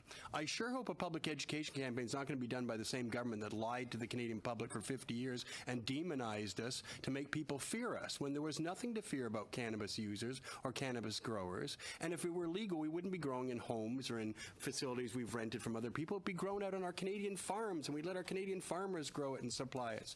Soon CBD is going to be in everything you buy. It's going to be in your yogurt, your milk, because it's non-psychoactive and it's a cannabinoid product that's just immeasurably valuable to everybody. It's anti-anxiety, and everybody's stressed out and anxious, and it calms you, and it soothes the body, and it's not psychoactive. It's an aspect of marijuana that if you took it every day, your life would be greatly improved, and you're going to see it industrialized in our foods. Like anything you consume daily, eventually is going to have CBD. So we're going to see an enormous amount of innovation, but we need to free the market properly in order for all this to happen. Let our farmers grow it. Let them extract it. Let us put it in our foods, the CBD. And you won't be growing in homes anymore. Very few people will be smoking it after about 10, 20 years because much more sophisticated techniques are going to come along so people can benefit. Time's up.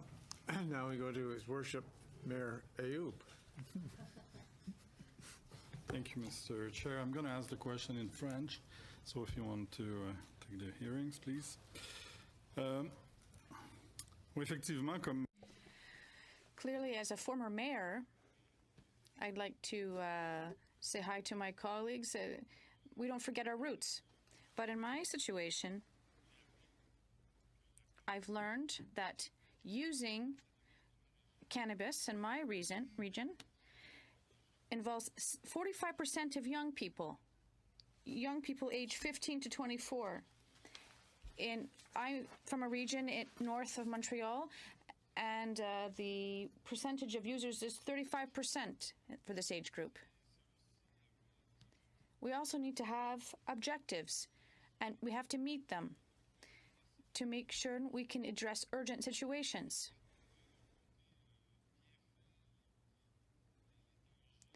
I'm not looking at the advantages or the dangers of marijuana, as there are many.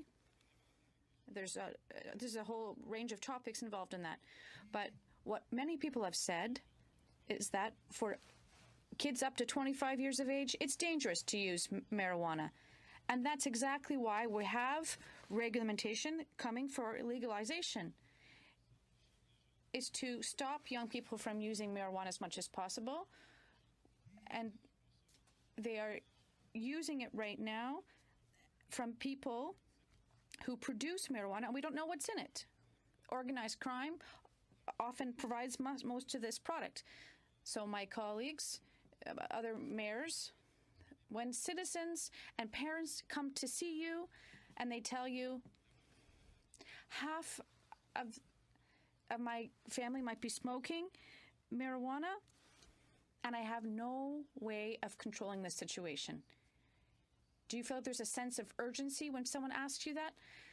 I'd like to know your opinion on that, Ms. Mayor. Holmes, you're... So I agree with you, and I actually have to say that it doesn't take someone coming to talk to me about that. It doesn't require a parent. I'm the mother of a 13-year-old boy, and so I am very clearly aware of what the concerns are, and that's why I'm imploring you to get it right, because I know that, yes, there are people in circumstances, and we've heard about it from the Emerys, about some of the people that are going through struggles in regards to what the current legislation is and how this is being done. But that being said, we need to make sure that we're not rushing into something that's going to create more problems, that's going to cause issues with people feeling comfortable in their communities. And that being said, it's not just the users, but it's also the people that live there, that may be renting a home to someone who's going to be growing marijuana, or will be living in a circumstance where they feel like they're just not comfortable around other people that are using it. And that is the case. So I do agree that there is a level of urgency, but I also believe that there is time to be able for us to have conversations about what we all need in this process. Mr. Carson, or if you want to, do you have an answer for that? Any preoccupation for that? Yes, thank you very much, Mr. Mayor. So, I think Ms. Holmes answered my sentiments well. In my case, it's more about getting it right for my three granddaughters, because anything I try to do at the municipal level, I actually do frame it on the basis of this is all about the future. So, we at FCM still are in a position, we've said this from the offset, that the actual legalization of cannabis is in fact a federal decision, and as you know, was something that was committed to in 2015.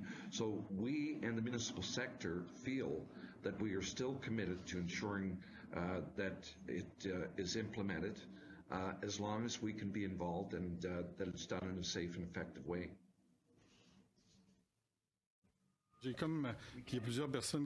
There are several people who've said this. In Colorado, for example, there was a case, and also in Washington.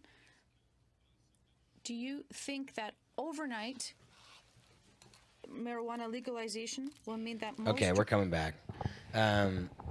Yeah, so Wow. I wanted to give you guys a little bit of a taste of what some of the other MPs and people there had to say as well, so you could get a sense of where they're coming from. So Which is kind of a silly sort of spot. I mean, They're coming from reefer madness, and they don't understand that prohibition is what's dangerous to young people and to Canadians.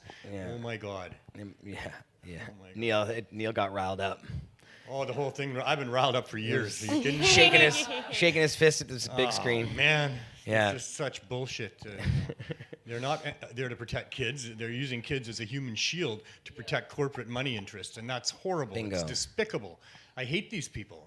I really do. I think they should be strung from their toes, really. Marc and Jodie are doing a great job at putting them down. See, and really, holding their feet to the fire on some of these things, really, and which doesn't really happen to them very often. But you can see it just kind of breezes right by them. Oh yeah, in one ear and out the other. Yeah, they got their minds made up already. Yeah. And it's funny hearing them talk about the parents and stuff. It reminds me of an interview we actually watched yesterday, and it actually is similar to some of the points that Dana was kind of making with his argument, which is, as a parent, like, you have a 13-year-old kid in your house. Isn't it your responsibility to parent your kids? Like, isn't it up to you? Like, right now there's liquor that's legal. Isn't it your responsibility to make sure that they don't have it, or that if they do experiment with it, they do so in a proper way?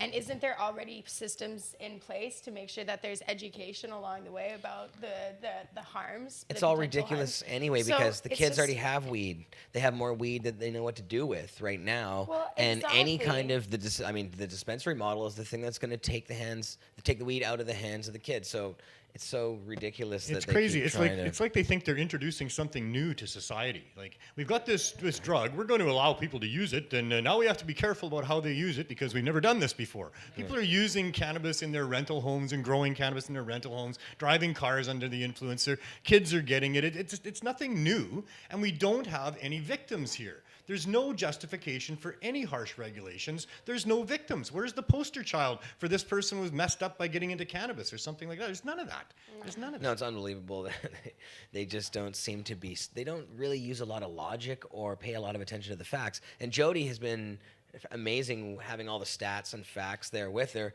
But, I just wonder, they don't seem to really care much about that.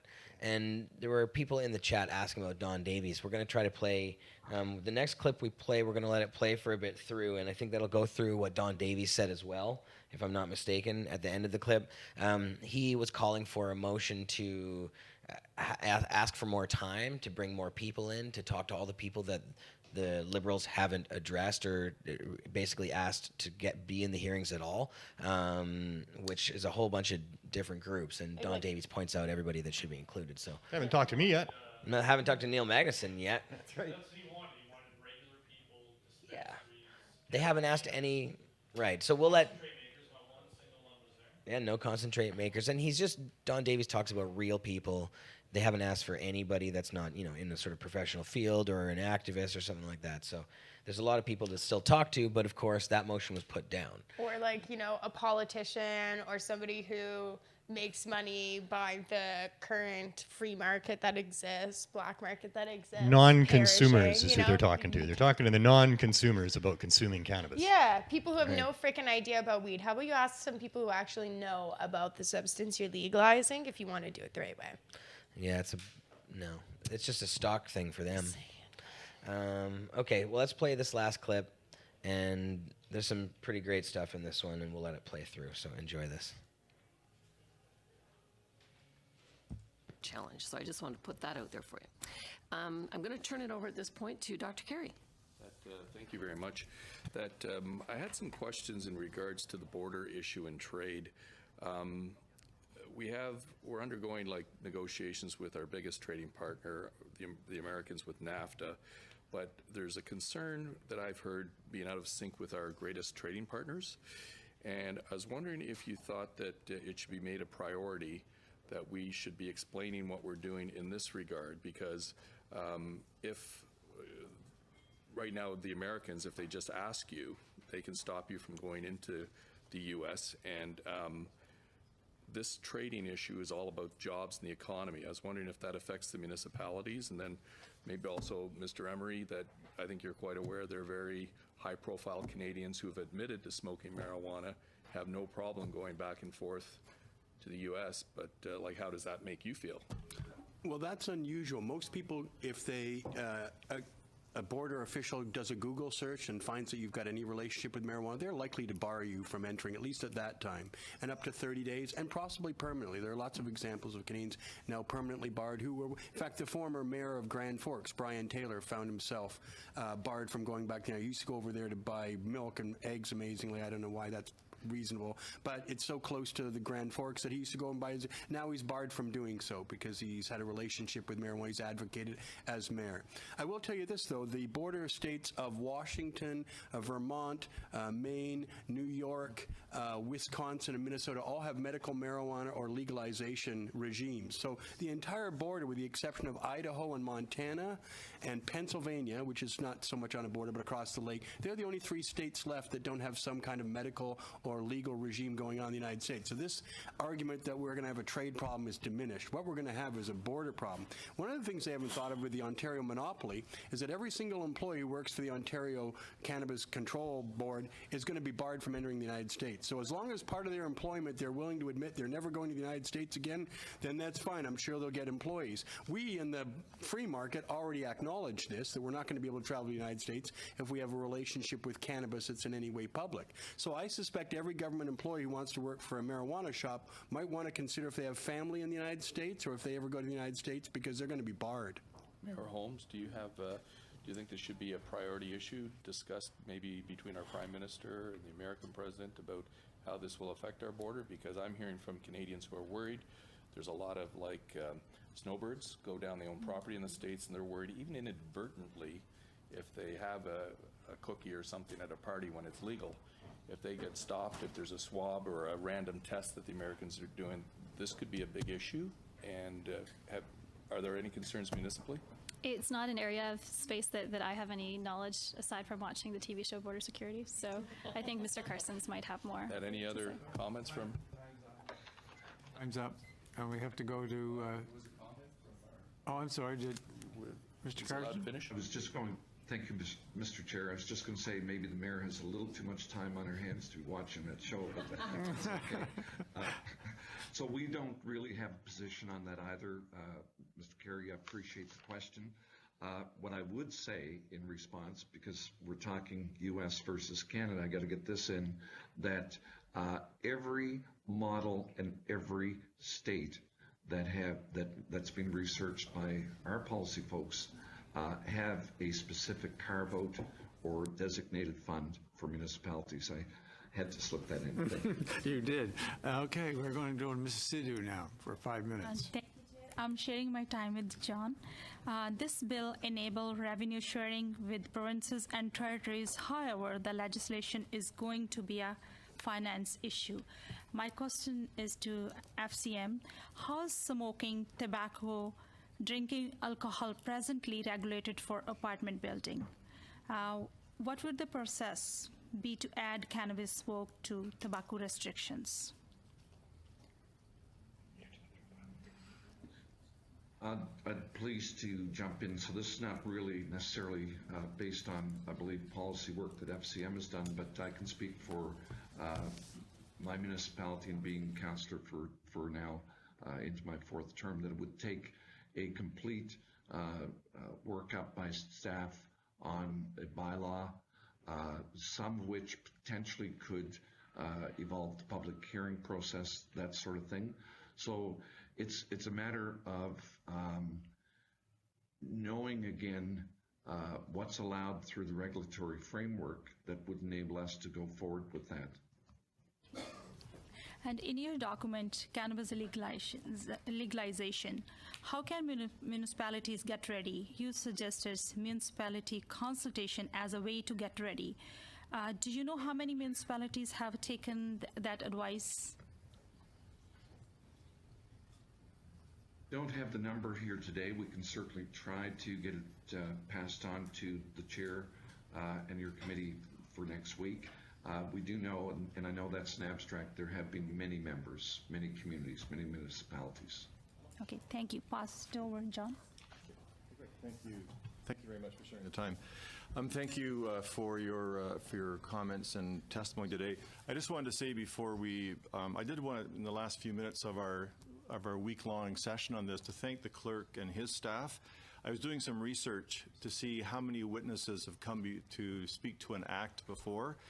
The Fair Elections Act had 74, C-51, the Anti-Terrorism Act, had 75, C-2, an act to amend controlled drugs and substances, had 20, and after that it's lower numbers.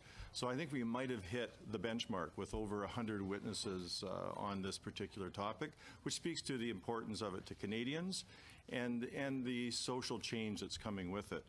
And I guess my last question, or so the question I would ask, or more of a comment and reaction to comment for the Emerys and for others that have been part of this very strong culture and trying to create change. The purpose of the Act is to prevent young persons from accessing cannabis, to protect public health and public safety by establishing stricter product safety and product quality requirements, and to deter criminal activity by imposing serious criminal penalties. The goal of the Act, so if you read that, it isn't about recreational marijuana users and optimizing their experience and optimizing their choices. It's a very different lens. And I think that's the social difference, or maybe the philosophical difference. So I understand and hear your frustration. I hear the background that you're coming from, but the Act addresses different social agendas than the one you've been speaking to. Well, then it's inadequate. It's simply, but here's the thing. What's also important is there's no apology. The government has to admit that this policy's been wrong for 50 years, that demonizing, persecuting, arresting, and charging 2.4 million Canadians was wrong-headed. It was counterproductive, didn't do anything good for anybody except the police, who benefit by all these things. One thing I would like to point out, you're only a youth at age 15, 16, 17 for 3 years, and then for another 70 years on average, you're an adult. From age 18 to 85, which is the average length of life in this country now, you're an adult. So you shouldn't be writing laws for the 3 years prior to becoming an adult for 70 years. You should be writing the law for the adults. Autonomous adults who can get themselves abortions, who can fill themselves with alcohol. I can buy all the alcohol I want, fill my house. I can do a lot of things that are very, very dangerous, and this government and this society, a free democratic society, allows me to do that, and that's great, because most people handle responsibility well when given to them. But in this act, it's the opposite. It's like we're children, we're being condescended to constantly, told absurd, ridiculous things like your plant can't be higher than this. Who can control nature like that? These are plants, they grow.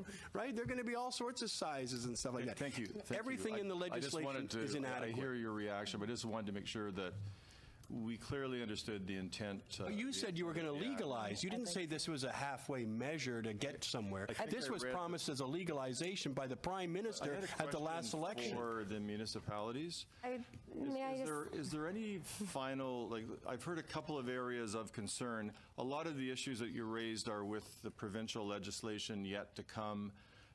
We're really dealing with some fairly limited blunt tools at the federal level. Are there any last words you would give to the committee as we're wrapping up this week that would facilitate your ability to prepare now based on the federal? I mean, you've got drafts of the Federal Act in front of you. To the extent they impact municipalities, you got a pretty good read of what's coming at the federal level.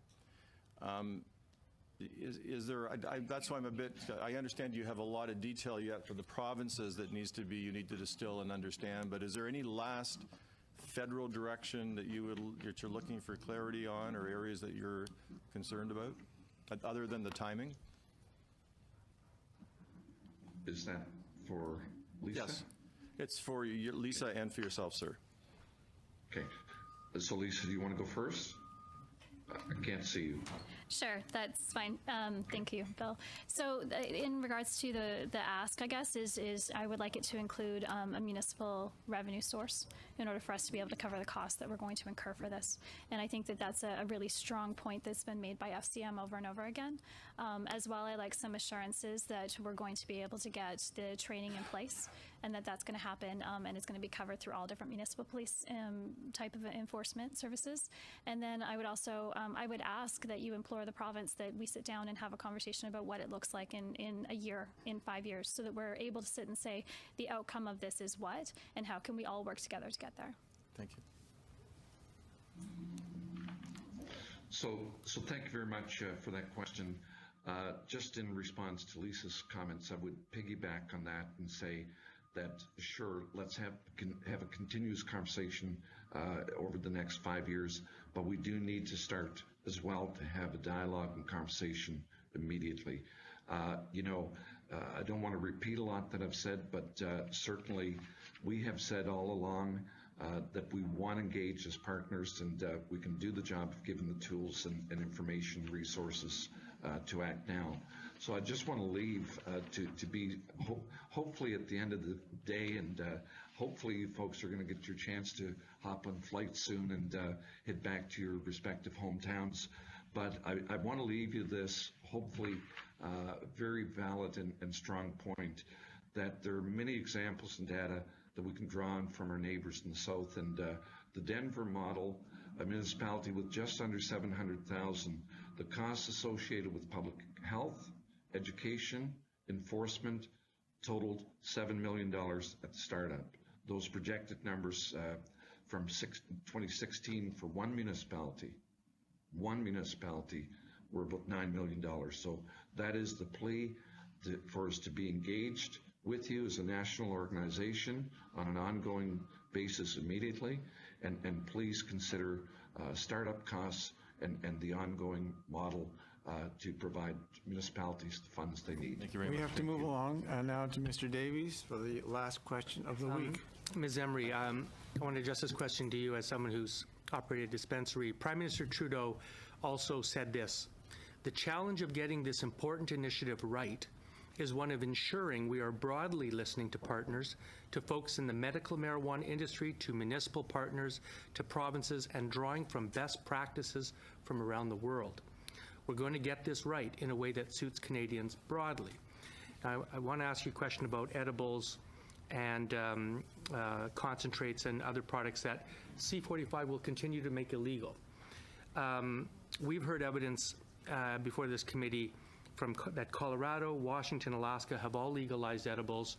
Colorado appears to have a very mature and thoughtful regulatory regime about those products. And here's what the task force said about edibles.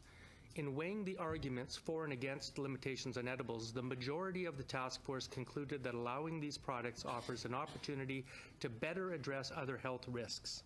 Edible cannabis products offer the possibility of shifting consumers away from smoked cannabis and any associated lung-related harms. This is a benefit not just to the user, but to those around them. This position, they said that access to a broad range of cannabis products is possible via the illicit market, including through dispensaries and online retailers. So they recommend that the government regulate the production of cannabis and its derivatives, for example, edibles, concentrates, at the federal level, drawing on the good production practices of the current cannabis for medical purposes system, end quote. Do you see the omission of edibles in this bill and concentrates as a good or bad thing? I think Canadians should have the free choice to consume cannabis however they would like, and I know that the Supreme Court of Canada sided with edible producers who literally made cookies and sold them in a dispensary. That's R.V. Smith, determining that cannabis patients do need access to oils, tinctures, extracts, hashish, whatever it may be.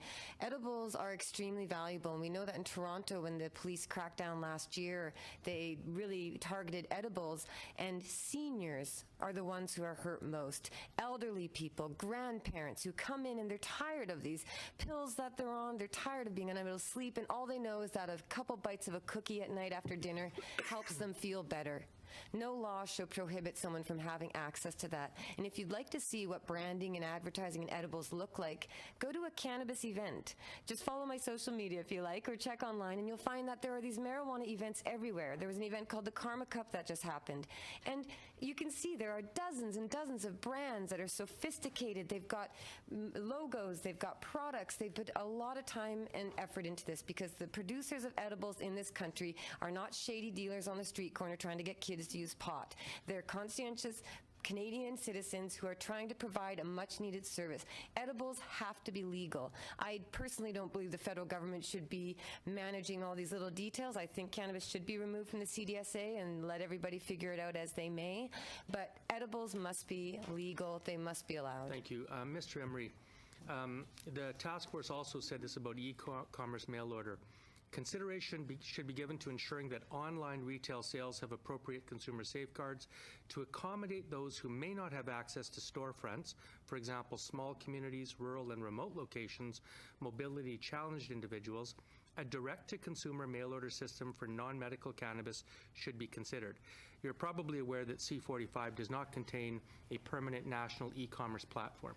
Is that a positive or negative thing in your opinion? Well, a lot of these things depend on your interpretation. As representing the free market / black market, I would say that's more business for us if the government wants to neglect that area. But what we're really looking for in legalization is a reduction in the price over time, because something that's legal should be cheap. And right now, the price of marijuana is artificially high, and all the derivatives are way too high. People are spending far too much money on marijuana, and that's created a lot of the problems, is that it's attracted gangs, it's attracted criminals, it's attracting government. All I've heard from these fellows from the municipalities, how can we gouge the public for more money? We need more money.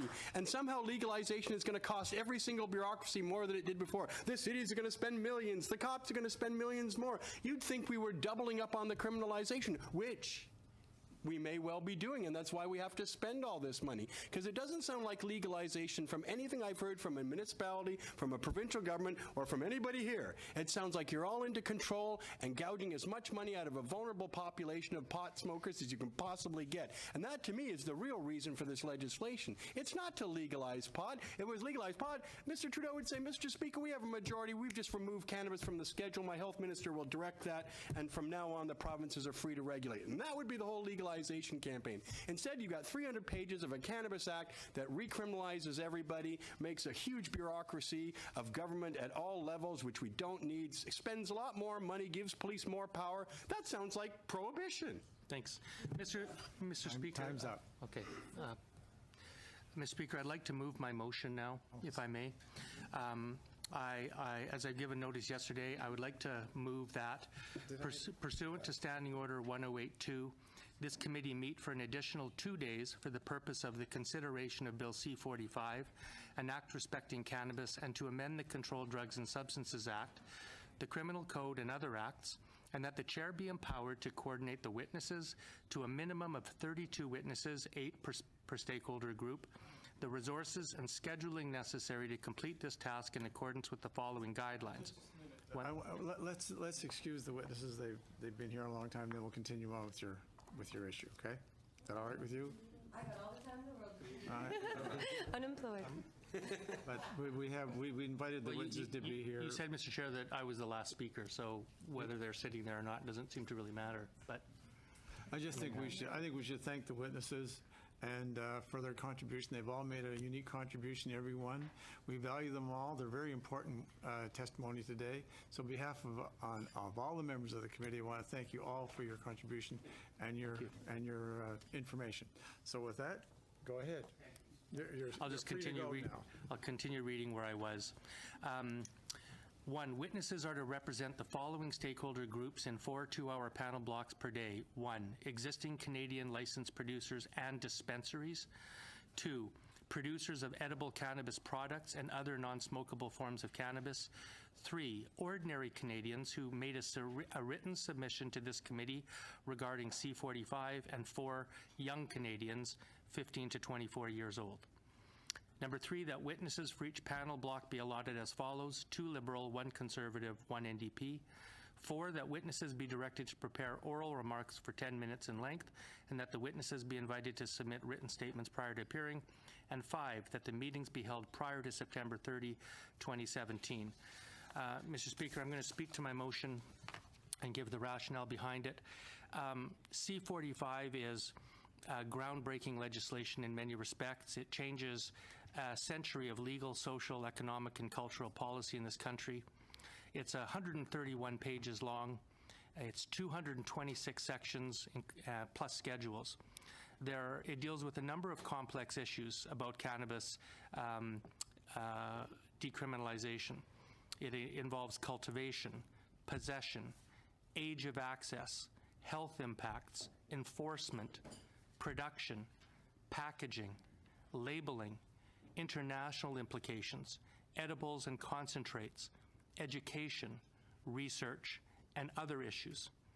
Now, the Liberals proposed in June 5 days of hearing only to be conducted the week before Parliament resumed.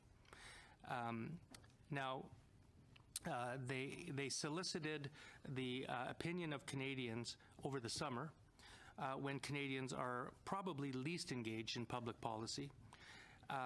They have scheduled these hearings before Canadians could even be really fully engaged. In many respects, the hearings are over before most Canadians are really engaged in the hearings at present.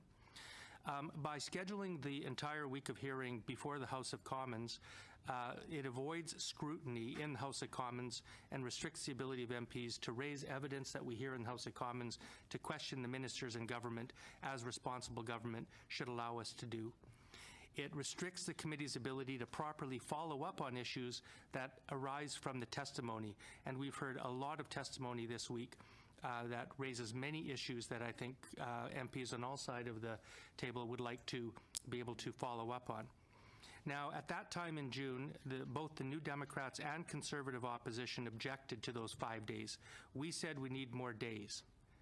And I want to pause to emphasize that this committee is the only phase of the legislative process where Parliament hears from the public, from stakeholders, from experts. It's the only opportunity for public input. And I believe that it's very important to hear those views as we do our job to study this bill. Now, at that time in June, when the opposition objected to the limitation of 5 days of hearing, the Liberals agreed. And they said that they were open to holding more hearing days if needed. Now, today, after 5 days of hearing, it's obvious that there are glaring holes in this bill and that there are many issues that have been raised, and most importantly, that there has been an absence of critical voices.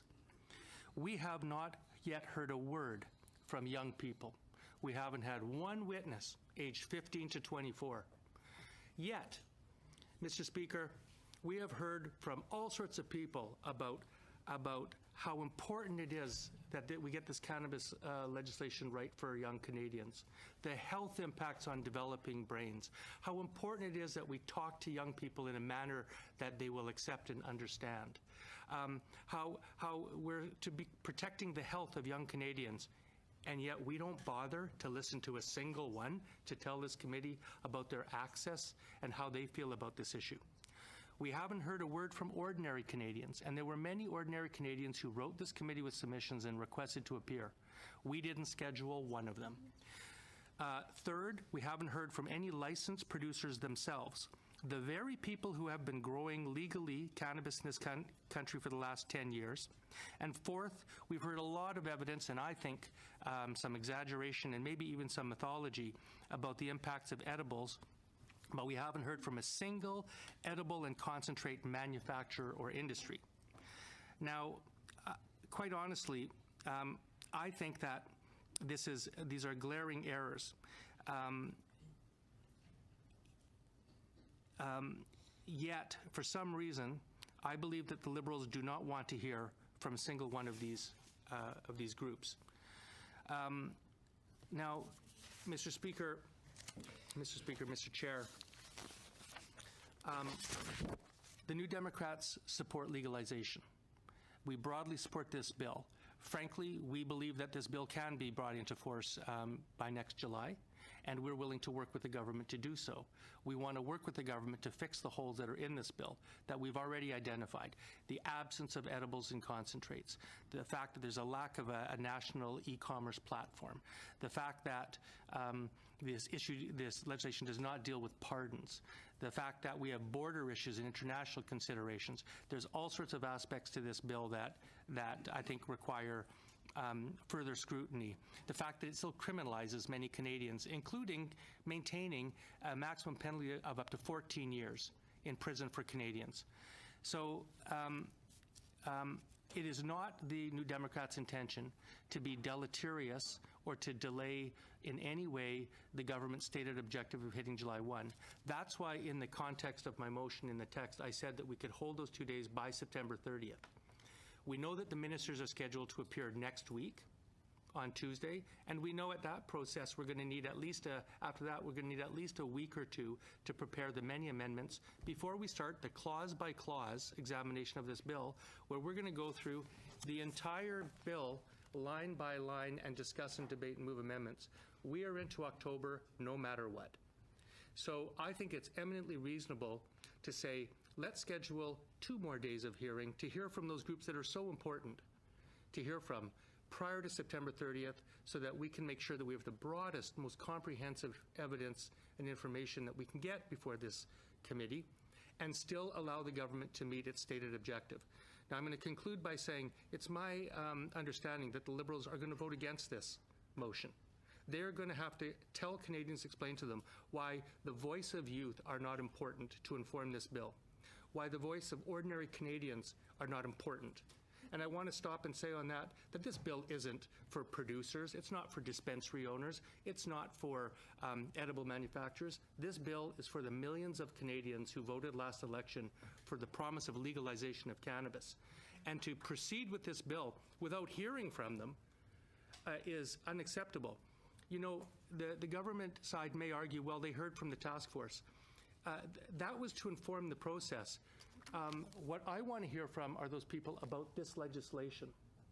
I think that they have a right, now that legislation has been drafted and tabled before Parliament, they have a right to now offer their comment on the actual proposals that have been before us, particularly when the government has ignored several recommendations of the task force in this legislation.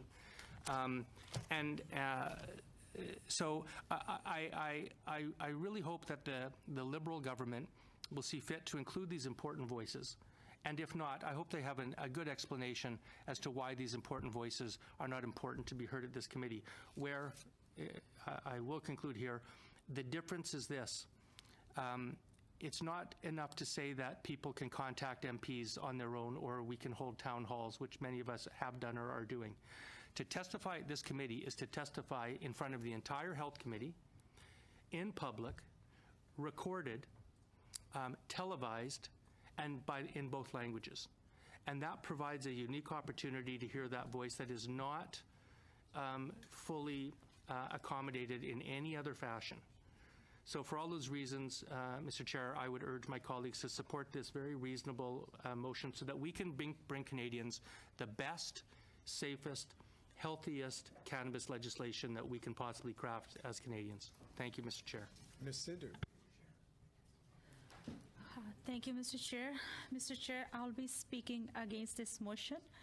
And I want to remind this committee, my colleague, Mr. Davies, voted in favor of this motion when we set up the 5 days uninterrupted study. We are doing this. Our government ran campaign on this issue in 2015.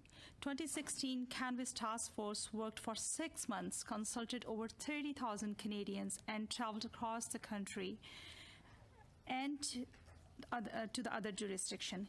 Committee heard over 100 witnesses this week, including over 40 hours of testimony from government, law enforcement, medical community, researchers, scientists. Committee also received 100 written submissions. All 3 parties worked over this summer to build their witnesses list in preparation for this study. In addition, provinces and territories are doing their consultation. And I just want to thank you, Chair. Thank you all the colleagues. I think it's an important piece of legislation. We should move forward. Okay, Dr. Carey. Thank you very much, Mr. Chair, and I want to thank Don for bringing this forward. I think, well said, Don. Thank you for that. And he reiterated that in June we did vote against this. The Liberals wanted to kind of pigeonhole us into 5 different days with different topics, and we did want to hear from different groups, and Don has brought forward the names of some of those groups. At the end of the day, I think Canadians expect us to be looking at after the health and safety of Canadians. That's what this committee is all about. And if you listen repeatedly to the Liberal talking points, it's consistently they want to keep this out of the hands of kids and they want to keep the proceeds away from organized crime. throughout these witnesses we've heard, even from Liberal members, it's obvious that there are huge gaps in this bill. And if we don't get it right, we've heard it over and over again, this could actually make things worse for everybody in Canada. So I know we're going to hear the government come up and they're going to say, well, we've heard so many witnesses, the number of witnesses and that, they're going to compare it to other studies they did. Well, I'm not interested in that. These other studies, sometimes they were shut down as well. We were promised that the Liberals were open to more witnesses, and what this has done for me is really given me a perspective on how complicated this issue is, how different levels of government, they need to get the boots on the ground. They got to get these all prepared. And I think, as my Liberal colleagues have noticed, there are huge gaps in this bill. And I think we need a little bit more, let's say, perspective and make sure we get it right. That's the least we can do for Canadians. So, Don, we'll be supporting your motion. I do. Thank you, Chair. I just want to speak also in support of the motion. I was very disappointed this morning that when I suggested adding more meetings for more witnesses, that the Liberals shut that down. They keep saying they're not rushing, but it looks like they're rushing. And we haven't heard from Uruguay. It's the only country in the world other than us that's ever legalized marijuana. We should at least hear what they have to say. There are a number of other things that have come out through the testimony that have pointed out gaps that we would need to close, the border issue, the international treaty issue, a number of different things that are not addressed, the revenue sharing, things that we would need to hear more testimony on. And so thank you, Don, for bringing that forward, and I will be supporting. Mr. Davies. Just briefly, in response to Ms. Sidhu's comments, again, the original motion by the Liberals was to have 5 days of hearing only, and after deliberation, this committee changed that motion to say that there would be an initial 5 days of testimony plus the possibility of additional days if necessary, and the Liberals agreed to that. Now, after 5 days of hearing, the Liberals are saying no, there's no more possibility of further days of hearing. So, if anything, it's the Liberals who are backtracking on the commitment made in June. And second, I'd like to say that, again, hearing from Canadians on the task force is not the same as hearing Canadians comment on the drafted legislation, particularly when the legislation deviates from the task force recommendations. And my one example is edibles. The task force said, for various reasons, after listening to 30,000 Canadians, studying the experience for the jurisdictions, they came to the considered and evidence-based position that this government should legalize edibles, and that's what Canadians told them, and then the government tables legislation that ignores that. I want to hear what Canadians have to say about that. And finally, again, I'll just say this, that, I don't need 50 and 60-year-olds telling me how to talk to a 16 and 17, 18-year-old. I want to hear from the 16, 17, and 18-year-old what they think about cannabis. And I think to shut out that voice and not hear risks us doing a great disservice to all of the stated concerns that people have stated about the health of young Canadians. I'll just stop there, and I'm happy to proceed to a vote. All right. Seeing no more speakers, we'll call for a vote. All in favor of this? I'd like a recorded vote, please. I have a point of order, too. Yes. Chair, that here in Health Committee, we have certain members that are part of this committee, and I think it was tabled in the House. And I think officially, Mr. Kang is still a member of this committee. And I'm not sure if the Liberal government can substitute another Liberal member. I know Mr. McKinnon's here, and I appreciate his input. Very good input into the committee. But technically speaking, if the government party can actually substitute a member in for an independent, and then if that member actually has the right to vote, I was wondering if you could let us know the rules on that.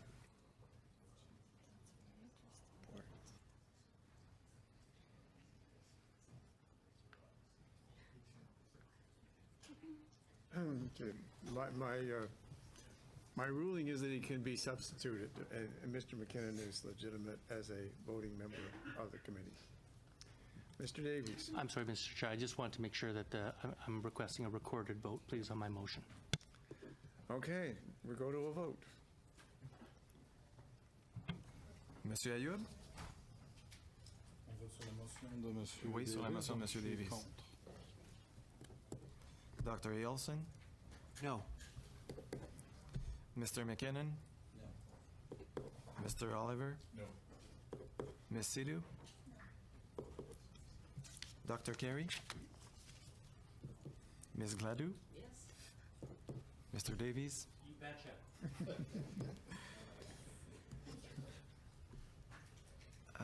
Nays contre 5, yes pour 3. Motion defeated.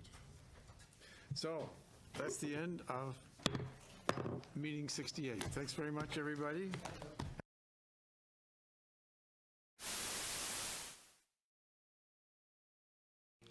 Motion defeated. The motion is defeated, but our movement is not defeated. Right. We're not done yet. They think they can bury us, but we're seeds, right? Exactly. Yeah, it's a little hot in here. Yeah. That's just you, big guy. Oh, look who's here. Without a microphone. Uh-oh, well, we'll get that in Alyssa control. will make it happen. But It's all right. yeah, it was sad to see them turn that down, and I think There Don you go. Davies made a bunch of really great points, and of course everybody was on board, but these liberals want to axe it, and they don't want any public, having anything to do with it, really. They don't want to listen to us. They don't care what we want to have to say, and they don't Okay. listen to it anyways, even when they do have them. They've already got What's their that? thing made up.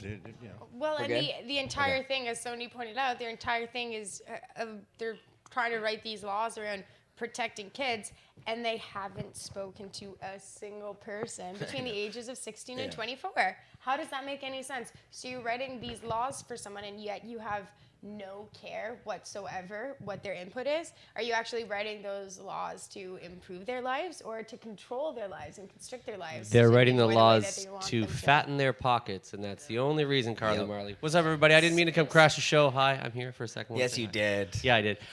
Basically, just quickly plug in. I told you to crash it. Just quickly plugging away. You know me. That's all I'm here to we do. wanted to have you on because your show's coming back soon to the Pod TV network. Yes, to quickly change the subject, then I'll let you guys get back to all these important videos and shit. I just had to be literally coming from Studio 710, figured I'd come by Pod TV. Parker wanted to come up by here, sniff some butts. Parker. And he's back on the couch here, blending in very nicely. Basically, yeah, so for those who are asking, the show will be back officially for season 3 on October 12th. But I'm in preseason game mode here now, if you will. So I did preseason show number 1 from Karma Cup last week, and then next week I'm gonna do preseason show number 2 from the Squad Spot. Gonna go hook up with. There we go. Is that a little better?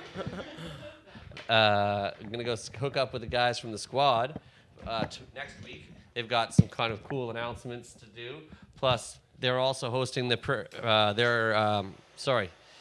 they are sponsoring the Prairie Medicinal Harvest Cup, which comes up a couple weeks later, where I'll do my 3rd preseason show. And young Jeffrey's going to come out and join us next week. So, yes, so it's preseason game number 2 next week. Yes, Big Jeff coming through. That's great. Yeah, so I talked to him today. Yeah, he's going to do the show on Thursday. You guys are actually going out to Yes, we're gonna go. We're gonna go meet in Kamloops. He's out in Calgary for some things, and so I'm gonna go hook up with the TCC guys, who obviously won at Karma Cup, became the most decorated company in Karma Cup history thus far, and so gonna talk to them. Plus, they got a couple little announcements. It's also Derek's birthday, so we're gonna do kind of the little Squad Spot special, and then I'll get a nice segue as them being hosts, or sorry, the sponsors of the Prairie Harvest Medicinal Cup. And Jeff being able to come on out will segue nicely into their involvement with that. You guys are giving away segues now? Right? That'd be really cool. Yeah. And then, well, I'll trade you. You should ride one in of on the a prizes Segway. at the Right? Prairie Cup Segways. Right? For all. They're all-terrain. They're all-terrain segues, Yeah. not like those shitty on-road segues only. You got to have that in Yeah. Saskatchewan, right? Well, that's flat out there. Yeah, Those still all things- terrain. Yeah, they do all right. Yeah. Yeah, so that's fun. The Prairie Cup, that's coming up October 6th, 7th, 7th. Yes. Yeah. Nice. And so I'll be heading out to that too. Should be fun. So all of our flights are booked. Made that happen today, I guess. Yep. Yes, We'll be I think we're broadcasting all the whole traveling damn thing together. live on Pod TV. Right? With Mr. Craig X and Neil, who are co-hosting the event together. Yeah. Yes, we are. yes. Then I'll be doing a special, obviously, of the show on Thursday night from the kind of the advanced sneak preview. Obviously, Jer's show kicks off the Prairie Harvest Cup officially. Right. But I'll be there with the little pregame show special, the 3rd of my preseason shows. And then, back the following week. On Thursday night. Yep, on the Thursday night. Nice. And then yeah, I'll be helping Jer with obviously his show, and we'll be streaming as much as we can of it throughout the weekend, obviously best we can. I'm going to bring the hub. I'm going to bring some of the streaming gear. We'll see what Cart we can make Beast.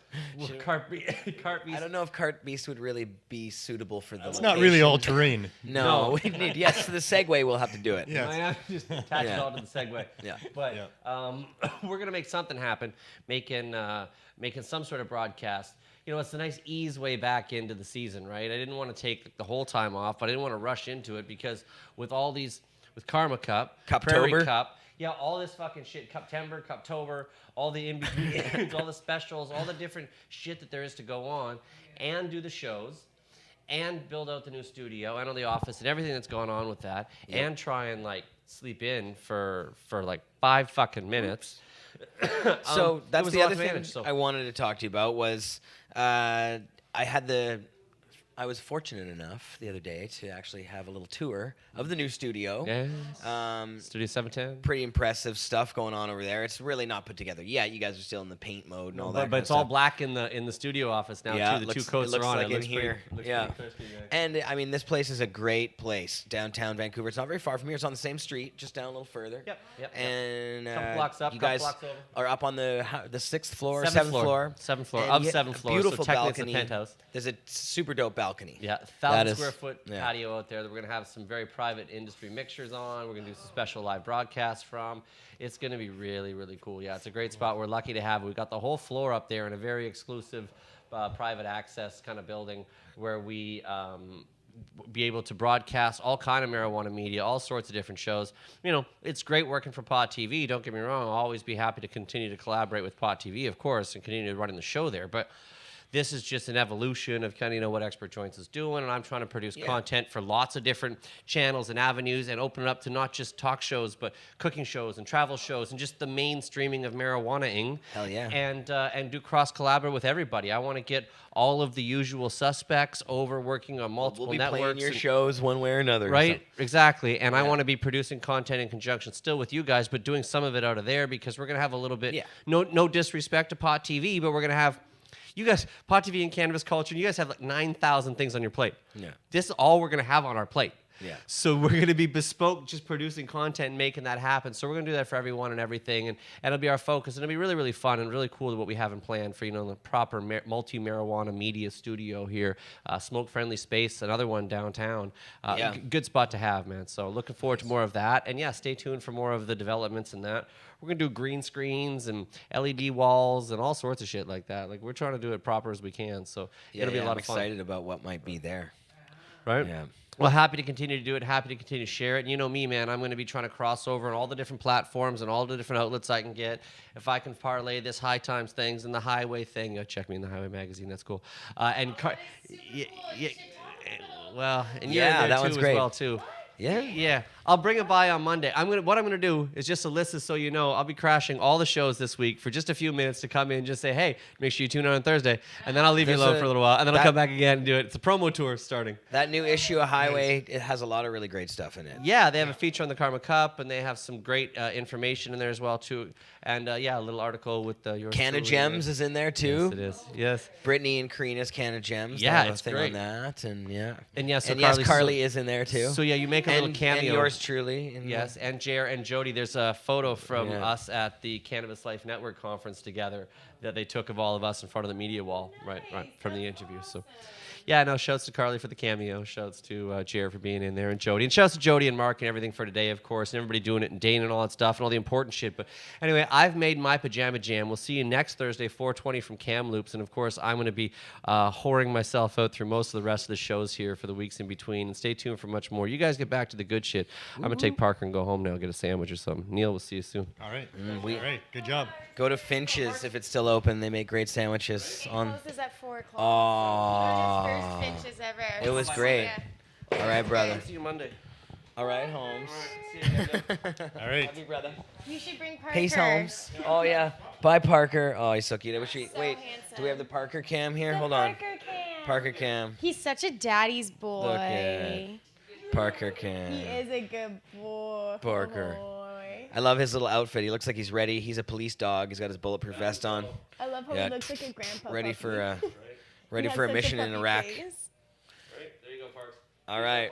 Bye, guys. See you later. Thank you. I got a leash around here too, didn't I? All right, Parks. He has the See you later. gray hair, but the puppy face. It's so cute. Somebody asked, Scabtree asked if I'm in Kush Queen's calendar. Yes, wearing my thong, shaking my butt. Yeah. So- on the front of a car, sprawled out. Just Yes. me by myself. Oh, man. Yeah. Just one, when you flip it open, just one page. What like month that. did you get? It's actually Yeah. just like a special July, section. of course. It's July. yeah, and it's just that whole month. There's not even any dates or anything. It's joking. just a centerfold for that Yeah. month. Just of J. No, we don't want that. That's terrible. So You guys before don't the want it. crash, Carly was talking about how they haven't interviewed anybody in that young people's age group. Yeah. But I'd like to say that all of us outside of that age group have been there. We are all youth that were there. I mean, I certainly smoked cannabis daily from the time I was 15 until 24 and still today. And that was a long, long time So, ago. where is the Just evidence of all of joking. these young people that have had their developing brains harmed? That's what I'd like to see. I mean, Jody are we brought all that up. brain damaged out here, all us Jody- adults that Jody use brought it cannabis? up. Jody and brought that up there in is no a statistics yeah, and she that show really that. pointed out all the stats and talked about why there's really no evidence that that cannabis is causing these harms. But of course then afterwards, after she brings all that stuff up, they go back to the MPs and they just say their cannabis shows lots of harms. There's lots of these things. Very dangerous for young people. It's ridiculous. And then they just lie about their statistics. Outrageous. Where right, they and then are- the conservative one was just completely outright fudging her statistics. And the other thing is they want to curb criminal activity with this act. Well, criminal activity is harming people on purpose. And there's no cannabis consumers out there that are harming people on purpose. The only people that are causing harm on purpose are these prohibitionists and these government people that are harming all of us cannabis consumers on purpose for no justification. Well, and if they're worried about criminals, decriminalize. How these people you're currently calling criminals will be decriminalized, and don't worry about the gangs that are interested in other stuff, because you don't have to worry about decriminalizing gang activity. Worry about decriminalizing cannabis and consuming cannabis and vapor lounges and dispensaries. And then you'll actually have the resources to focus on things like gang violence. And you can, you can stop the real drug violence from happening, which is all happening through prohibition, which is all being done by politicians and cops. Exactly. Yeah. It's just, it really is Prohibition 2.0. I like that they pointed that out too. I know, me too. And look at this little guy here. Where did this come from? I think it was in the High Times Cup. I can't remember. Somebody gave it with one of the sample things. That's and then pretty cute. Celeste and Tatiana called them, but someone forgot it monster. here. Looks I like saw he it had too hanging big a out dab to in the me. street. It looks like there's we're about to hash cam. Hash cam, okay. Hash cam. Hash and bowl. Is there enough? Wow. Should we put some more? Some sort of bubble hash? Here, you hold the cam. I'll put more. This is from the High Time? No. Oh. This is from my pocket. Oh. Just the lint Here, in your do you wanna pocket? hold the camera? Sure. Thanks. I thought you just wanted to hold hands. No, I was trying to get you to hold the camera. There we go. So I can put some more on. That looks like nice stuff. Where'd this come from? Uh-oh. This was from D420K. Oh, by the way, Jody was watching the show earlier and said to say hi to everyone. Hi, Jody. Hi, Jody. Hi, Jody. Thanks for tuning in. I just saw that text message here. There we go. Do we see any green spots? That's enough hash now. That should be good. There we go. Okay. Looks tasty. Here, now you can spread the bowl and I can hash cam it. Okay. What are you gonna do? You can. Here, what if I do this? Okay. You're gonna smoke that? You're gonna smoke. You're just spark You it. should go You're the first. show host, though. Oh, but you prepared it was from your pocket. Yeah. You don't want to hit it? You're the show host. You should spark the bowl. All right. Okay, I'll hit it. Here. Oh, you don't want to. Okay. All right. I was gonna you do a wanna melt that? shot. Melt shot? Okay, do the melt shot. Here. The communication starts to go down the more dabs we do.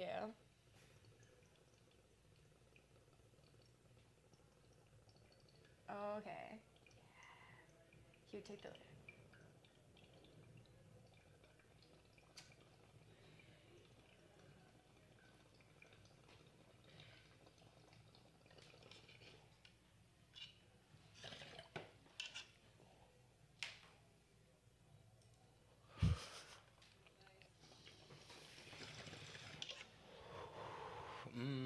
Good one.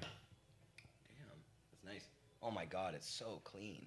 Is it? I'm excited. You know how hash, I love hash, but it usually has this like really thick, heavy feeling on the back of your throat. It's really Yeah. deep and like, It's got that hits you in oil the low. feeling. Yeah, it's sort of a greasy, oily sort of thing, but it's like deep and this is amazing. Did you see how it bubbled up like I that? did. That was Damn. beautiful. Super And hash. you should try that right now. It looks like it expanded so heavily, and it's really, I barely felt it. It was so good. Very clean stuff. Here, let's get some more of that. Let's see what happens here. You barely felt it going down. Are you feeling it now? Well, I feel it now, but looks like meringue. That's why they call it bubble hash.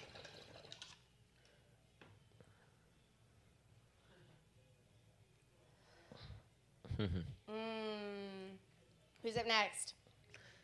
Mr. Neil? Magnuson over there. Maybe Big not. Neil. Yeah, all right. The T-shirt says it all. And I don't think we're gonna be able to get the. Unless you can get the I camera think there. we might be the end of the He's mouth got it. shots. We've already got a Neil cam. He's the lighter buddy now. Mm-hmm. Dana Larson is the man. Just thought I'd put that out there, says Bill in the chat. Agreed, Bill. Dana Larson is the man. That was great from Dana as well. And we do, so I wanted to bring up some of the Kirk stuff, but we also... Can I say one more thing about Please Dana do. really quickly?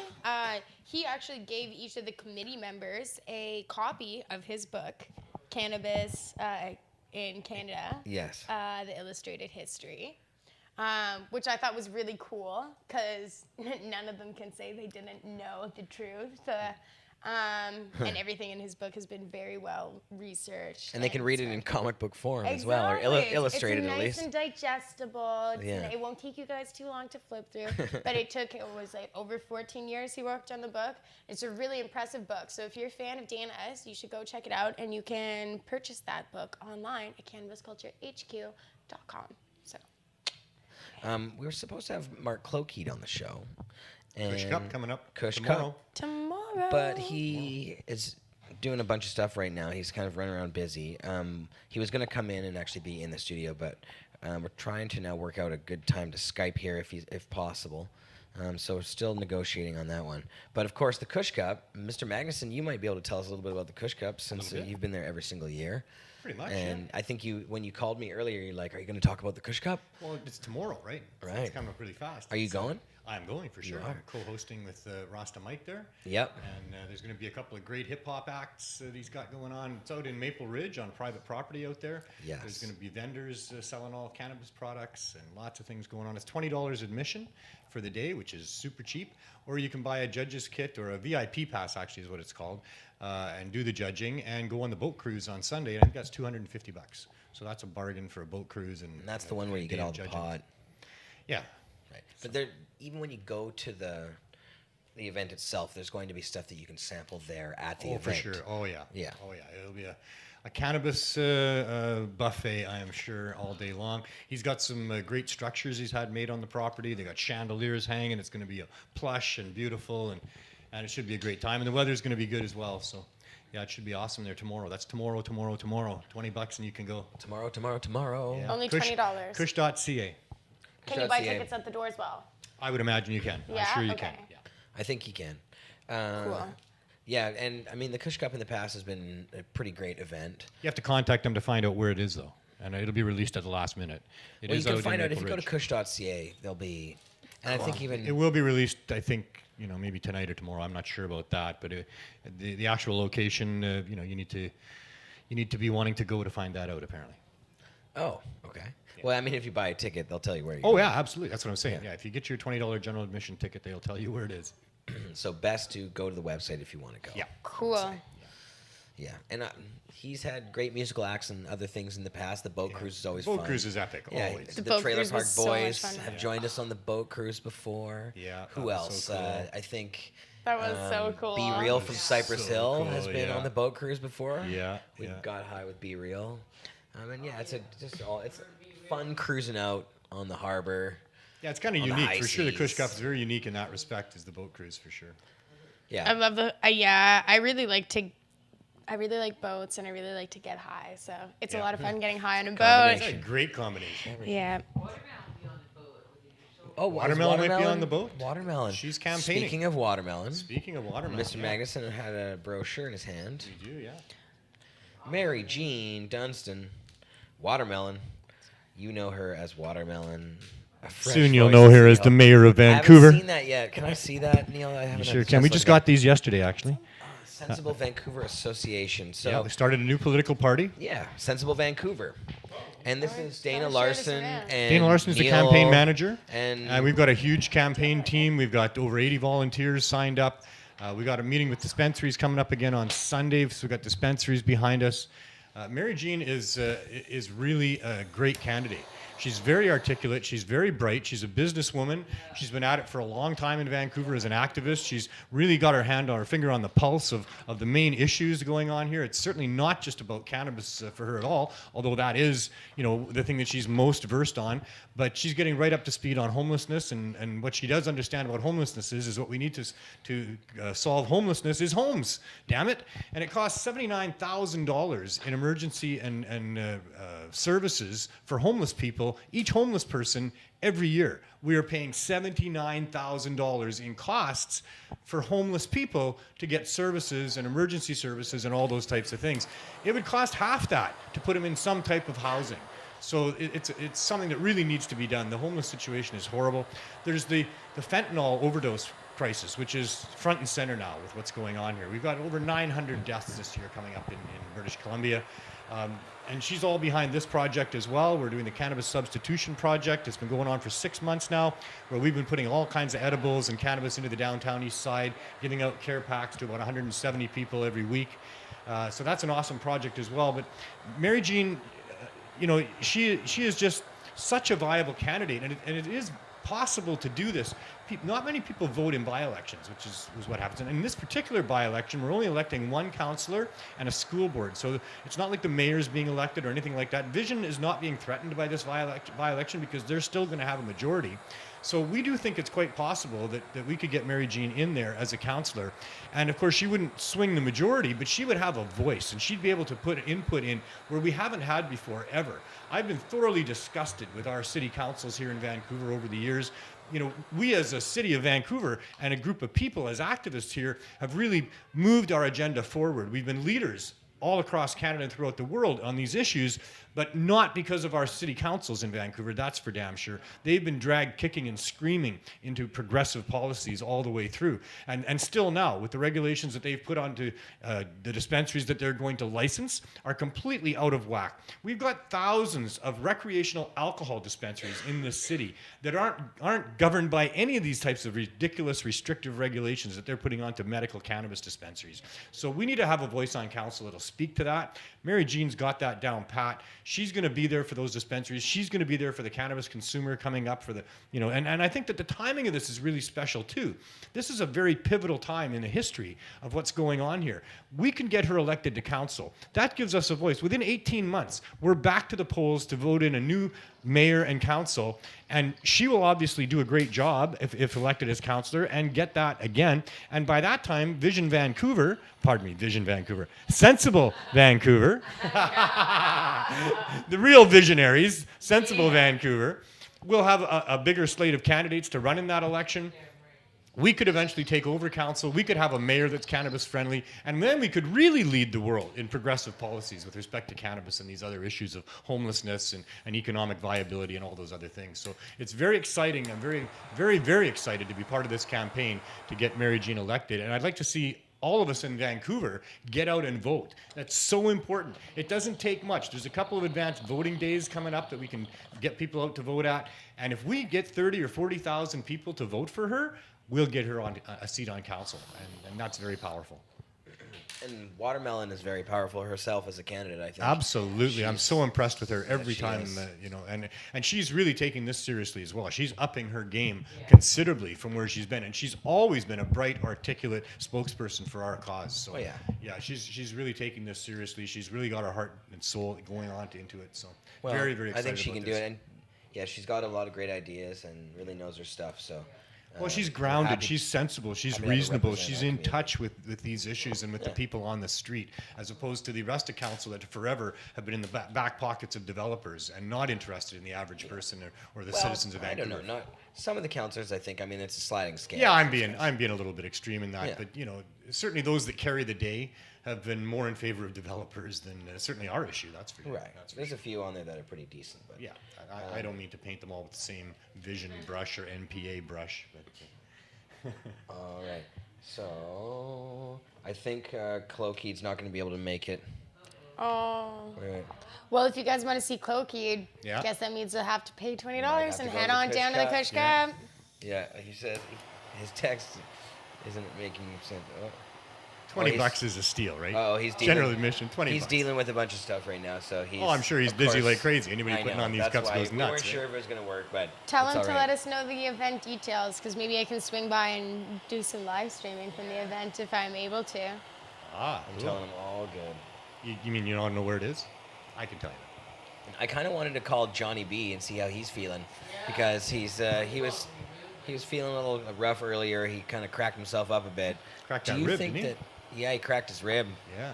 Yeah, I know you're doing dabs right now. Do you want this but microphone? The other one actually, because that one I can use. I don't know how well it was working earlier. Oh, it's all good? Okay. So, what's going on, Ann? Yeah, we're live. Yeah. Ann hardly gets a chance to come And up. Genovia in the studio. Yeah, Ann's like Pot TV's biggest fan. I'm the camera lady, and I'm social media buff. She's the social media buff. She's, Yep, she is. Yeah. She doesn't have a microphone, so we got to tell you what she's So poor Johnny B, he had been working so much and hadn't really been participating in the show too much because he had been working too much. And so just as he started to come back and do more, like did 1 or 2 shows, then he hurt himself. So he sent me He's a doing picture great of himself. work, by the way, in Jamaica there and other places with pharmaceutical grade cannabis, getting it. Johnny boy, how are you? Good. Are ya feeling okay? Really, arm sucks. Uh-oh. You're live on the air right now, brother. Am I? No, that's awesome. Live on the show. I'm sitting here with Morpheus and my girl, and we're downstairs in the basement, and we were just grabbing some pictures, as you called, that I got from Cannabis Culture, one of the auctions years ago, some pictures that are pretty cool.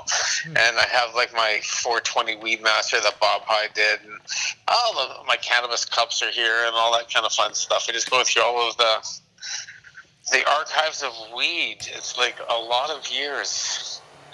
Yeah, it goes back a long ways, that's for sure. I got stuff from Jodie when she first walked into Cannabis Culture like 6, 7, 8 years ago or whatever. I got some cool stuff. A lot longer than that. Well, you can find content on Cannabis Culture that goes back to 1994. Yeah. And Pod TV stuff that goes back to 2000. Jody arrived in I definitely got stuff 2004, like by that. the way. Yeah, Jody was here in 2004. That's when Neil Yeah, was. that's awesome. It's a good show today. I was paying attention, listened to our team talk, and I guess basically they're our voice for the rest of the country on the people that are standing up to grow their own and support an industry that they've known and love and been living their whole lives, right? So. Yeah, what do you think of Marc and Jodie, huh? They just Oh, excellent. I love how Dana talks. I love how Dana Jody too. talks. I love how Mark talks. I love how a lot of the industry voices properly and are able to express themselves to where the audience is listening and paying attention, along with all of the good, I guess, what would you say? I can't think of the word for it, but I mean, we have everything to refer to when it comes to medical documents or news broadcasts or anything like that support what we believe in and stuff like that, and what we see with our causes when it comes down to even the publications and how cannabis is not harmful, it's never killed anybody. The only harm it causes is imprisonment of people, like what Jody says, the harm she sees is in the kids and in the mothers and the families that are watching their loved ones being put and prosecuted for a plan. So it really opens up your eyes to see how the system's changing and stuff like that. I think Jody's And, watching like- right now still. She sent another text saying she's still watching. So. Hi, Jody. Hi, Jody. Thanks Great for work. tuning in. Jody. You did such an amazing job. Yeah, big time. But we're seeing more access. You know what? Like I said, I walked into a Save On Foods the other day, and they were selling BC wines everywhere. So maybe in the near future, we'll walk in one of those stores. They'll be selling locally grown marijuana. Exactly. Well, it could be Right? Because that's what we will see in the future. But like prohibition, only it's another gonna 70 take some years from time. now if the government has their way. Yeah. What did you think about? Excellent. It's good to see. It was a great show today, seeing how things are progressing and stuff like that. I'm really happy to see how we'll be able to say. Well, we did it already with Health Canada back in 2012 and 2013 through all of the basically compassionate clubs and all the meetings that were held and stuff like that. And look what happened. You know, they just kind of took the ideas and did it themselves, right? Right. Hopefully they're going to listen this time. Let's see what happens. The people are talking, and their voices are strong with people. People by numbers change government, so the people got to get behind this and do this. Yeah. Come on, people. I like what Let's Mark do said. this, right? I like what Mark said about the LCBO run stores, that they should be boycotted, and yeah, I agree with him. But it does supply access. It's something we've been always wanting. So and boycotting them can only, cause more harm. But in a way, I mean, we take a look at how these stores are going to start allowing access. But I mean, we just can't let it affect the rest of the country and be able to change those thought patterns where we can start bringing in more of the locally, like I would say, the craft breweries or anything like that. It's craft grown cannabis. I mean, that's what craft cannabis is, right? Yeah, I'm not usually for boycotts, but in this case, I think I might. I might be. Yeah. If you lived in Ontario and had been with the LCBO system, walk in and buy something that we've all been fighting for so long. I mean, Some come on, shitty guys. pod from an LP. That's not what we're fighting for. Boycotting something about the access, but being able to actually walk into a place and buy it. Let's see what this kind of selections Johnny, they are we have. fighting for access for the type of medicine that you help make available to people, though, not the type of medicine that's being made available by the government right now? Because that's what we're campaigning for, and that's what we're pushing for, and that's what's supposed to be legalized. And right now, it seems like it's going to be only government monopolies that are allowed, and that isn't what we've been fighting for at all. That's the opposite of what we've been fighting for. We're fighting for access and legalization. We said we're never going to like the way how it's going to start forming out and the framework behind it. And that's why voices like ourselves, Jodie, Mark, Dan, and everybody else across this country are going to be able to make these laws and change them, so we will be able to get proper access at the same time, proper rights for people to be able to grow their own, to access cannabis through different means of local farmers, wholesalers, and stuff like that. We're going to see it. It will happen, guys. I mean, come on. We're just scared of how they're saying it right now. But as we stand up and fight more for it, more court cases, more lawsuits. There's a lot of money behind this now. There's a lot of corporations have big money trying to make this legal. So, you know what? We're here for it, right? Like we said, we're weedifying the country, the world. Yeah, that's true. What's happening. I think in a lot of ways I see your perspective and I see your point, but I kind of think of it this way. If, say for instance, Donald Trump, who owns a business, started selling weed, I don't really support him and his policies and haven't been a big fan of Donald Trump. So, and if he's tried to get into the game, and he was doing, he's kind of a guy that's an oppressive guy. He's doing things that are If he oppressive. started getting into the game, shut everybody down, so he was the only one to supply the whole world, that'd be fucking But what my point is, be like, what the fuck? What we're standing about. My point is that I treat the Ontario government a lot like I treat Donald Trump. I don't like them either. And I don't like what they've done, and they've been oppressive for a long time, and they've been the ones who are harming us and hurting us. So I'm not sure that I can just swallow all of a sudden supporting going to their store that they're selling weed at now. I'm not saying... As much as I can support a Trump store or somebody else that's oppressive. I support access. I don't support the model that they're allowing the access for, but we're seeing access, and it's a step in the right direction. So I understand exactly what you're saying, Jer. I mean, I feel the same way, but we are seeing access, and the way it's going to be kind of forming out over the next couple of years, we definitely will see change. But before it was only mail orders up until last month. They weren't even going to have any storefronts at all. That's how the whole system was set up to begin with. For all of the patients across Canada that we're fighting for the MMAR and the coalition against repeal, that was all about being able to get access to compassionate clubs. We can only get it through mail order. That was the only way any patients could ever get their cannabis through the MMAR programs. So now what they're saying is now we can walk into a store because it's legalized. So, I mean, what about all these clubs being able to still perform and still have access through these compassionate clubs for medical patients, and then those numbers will grow. So let's let's take a look at access and how it's going to be able to kind of forming out, because these clubs supply more for patients than any LCB controlled fucking weed place will ever do that. So it's the patients got to stand up for these clubs to kind of stay in there, because it's their support group. Right. That's what it was for me. But It is Those fairly club limited was a access, support though. group for me. They gave me a reason to get up and go and see people. They had a framework downstairs for people who were injured, and they supported through all kinds of different programs and stuff like that. That's if what the I was Ontario involved with. government- And that support is an access, right? If the Ontario government continues to arrest people or to crack down and send people, the cops after people, the Ontario Police Service and all this stuff, I can't support their government stores. That's just as bad as supporting the LPs that are calling for our arrest. In this case, it's the people who are actually doing the arrests. So no, I can't support. Hey, Johnny, Neil here. I don't think until we can buy cannabis as easily as you can buy commercial tobacco, we don't have proper access. And that shit should be severely restricted. In Vancouver that have their grows out in the valley that are being busted and thrown in jail and being charged for growing medicine for their clubs that are legal in Vancouver. It's a shitstorm.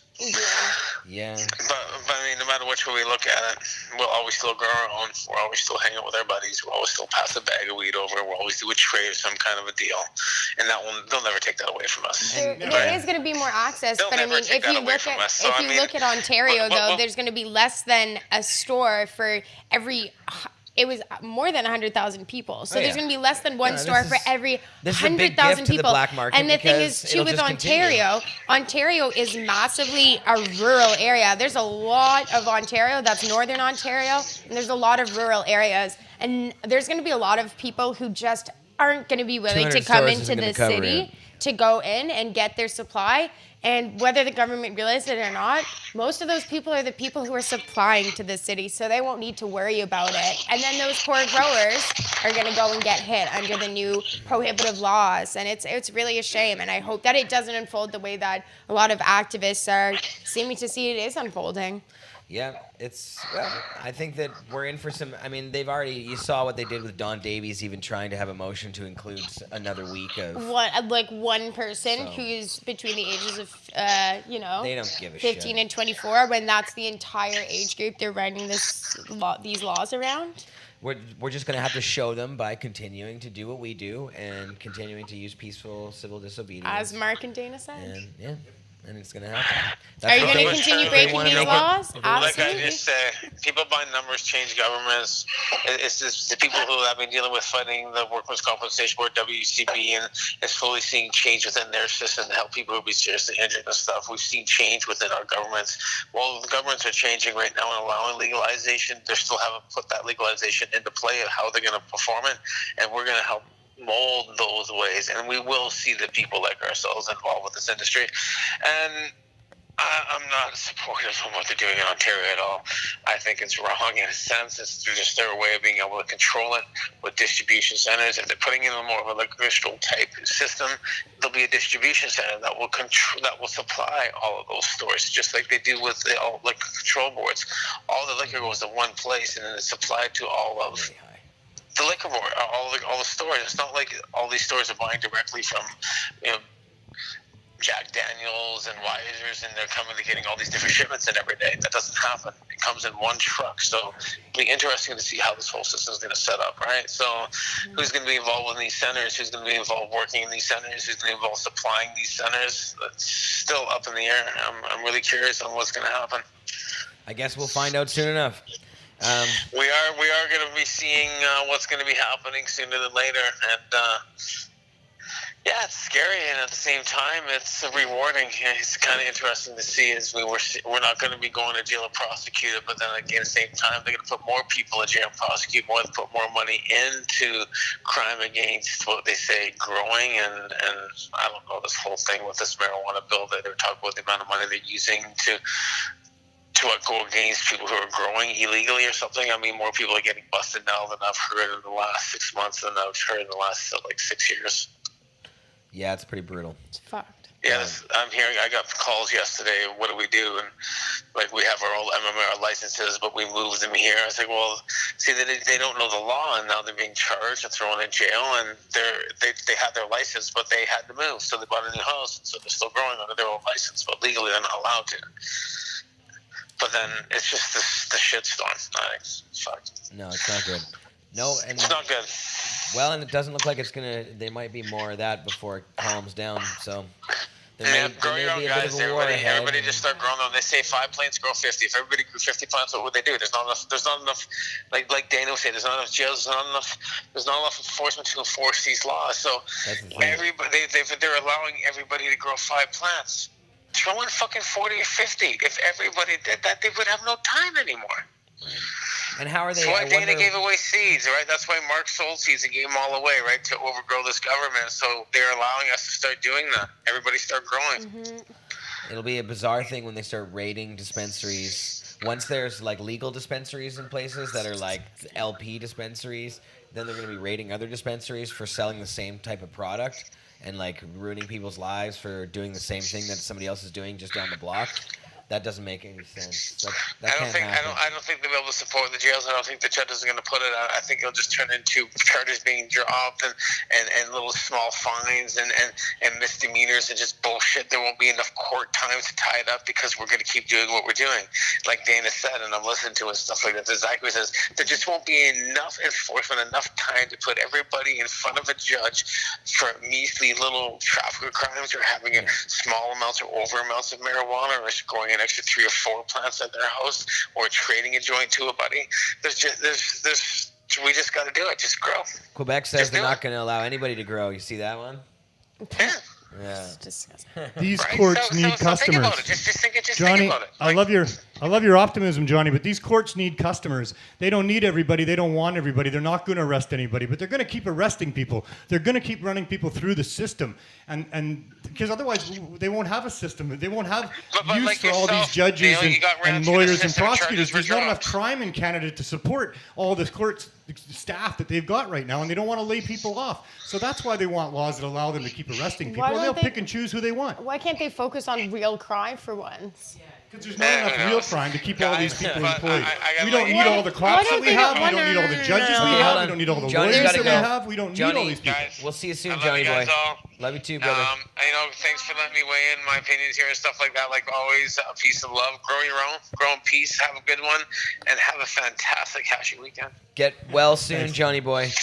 I'll see you guys soon. Peace and love, guys. Peace, brother.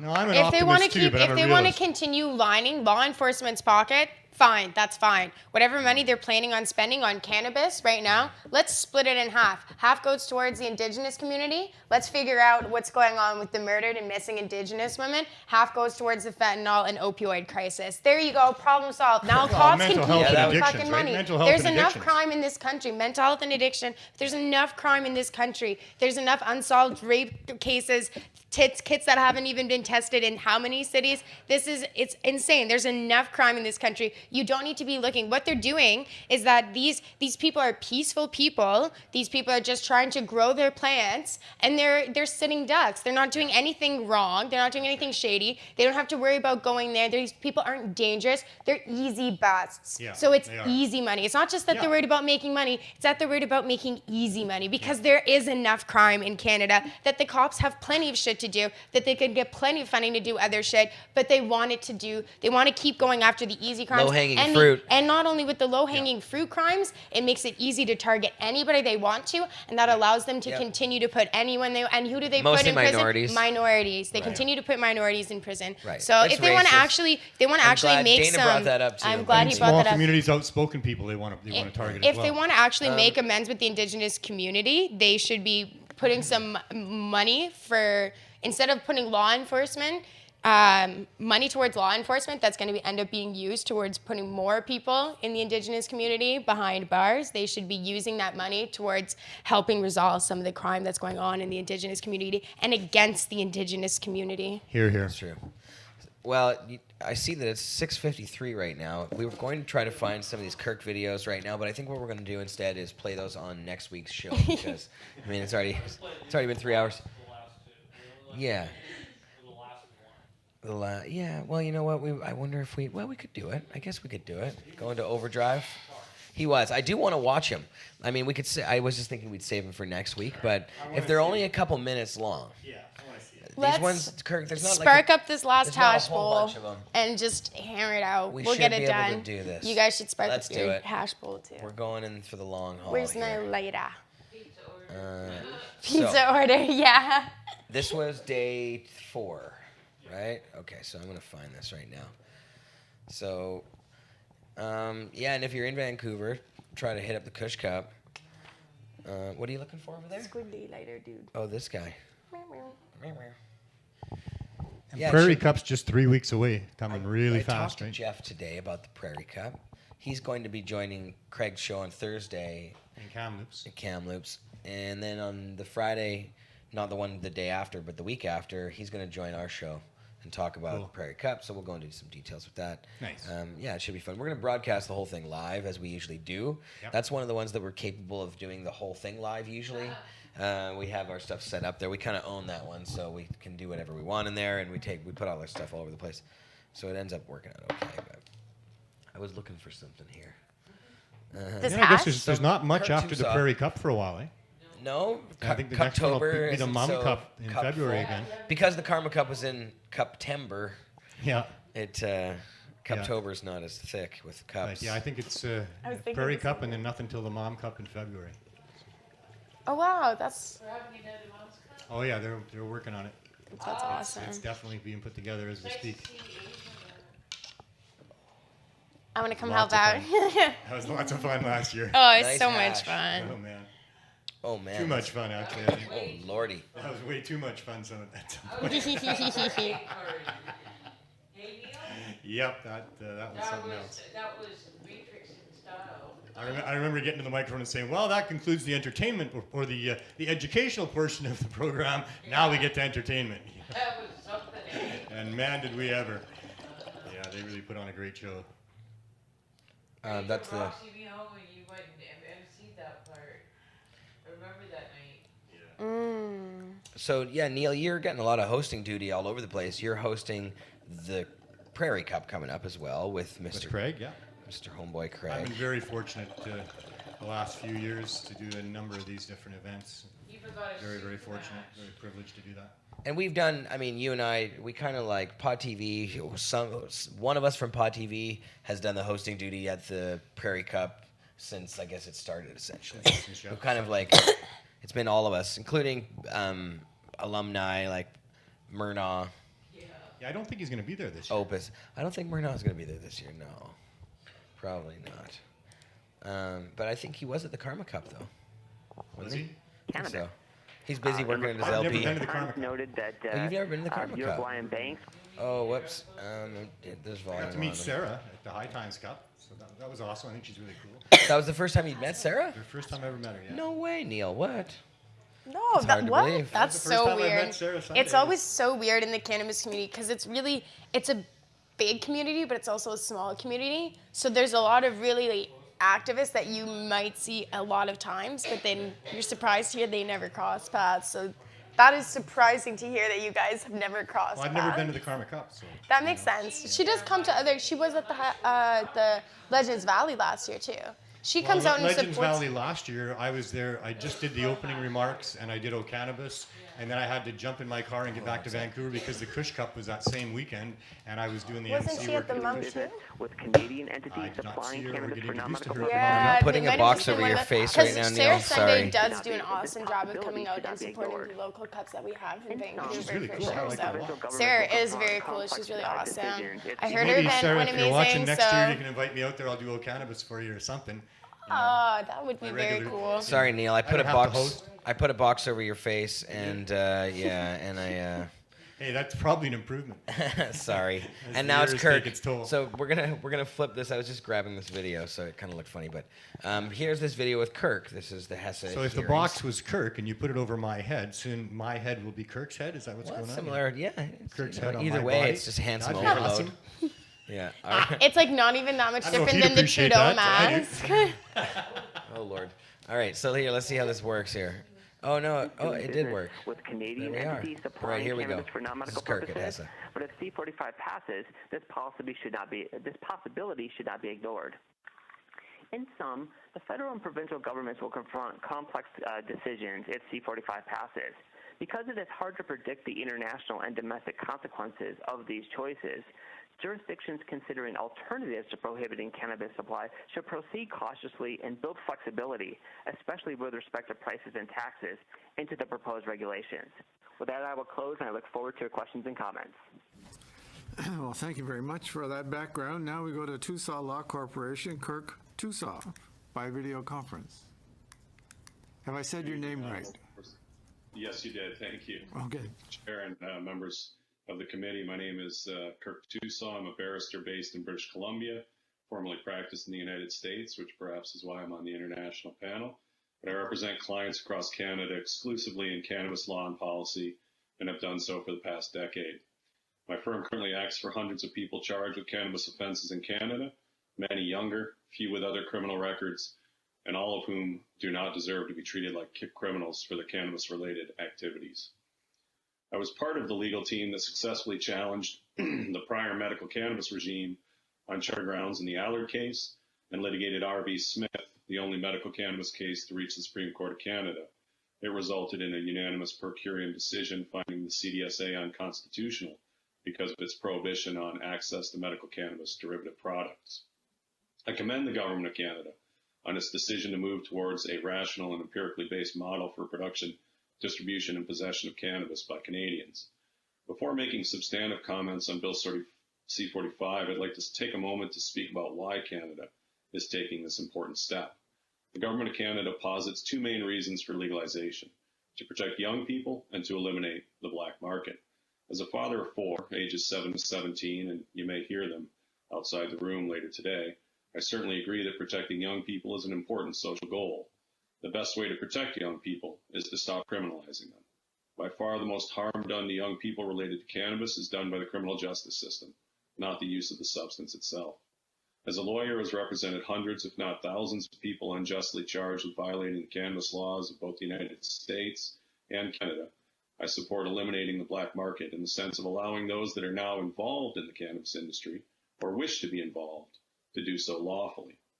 When we speak of the black market as it relates to domestic cannabis production and consumption, we are not speaking of what most Canadians understand to be organized crime. We are not speaking of gangs.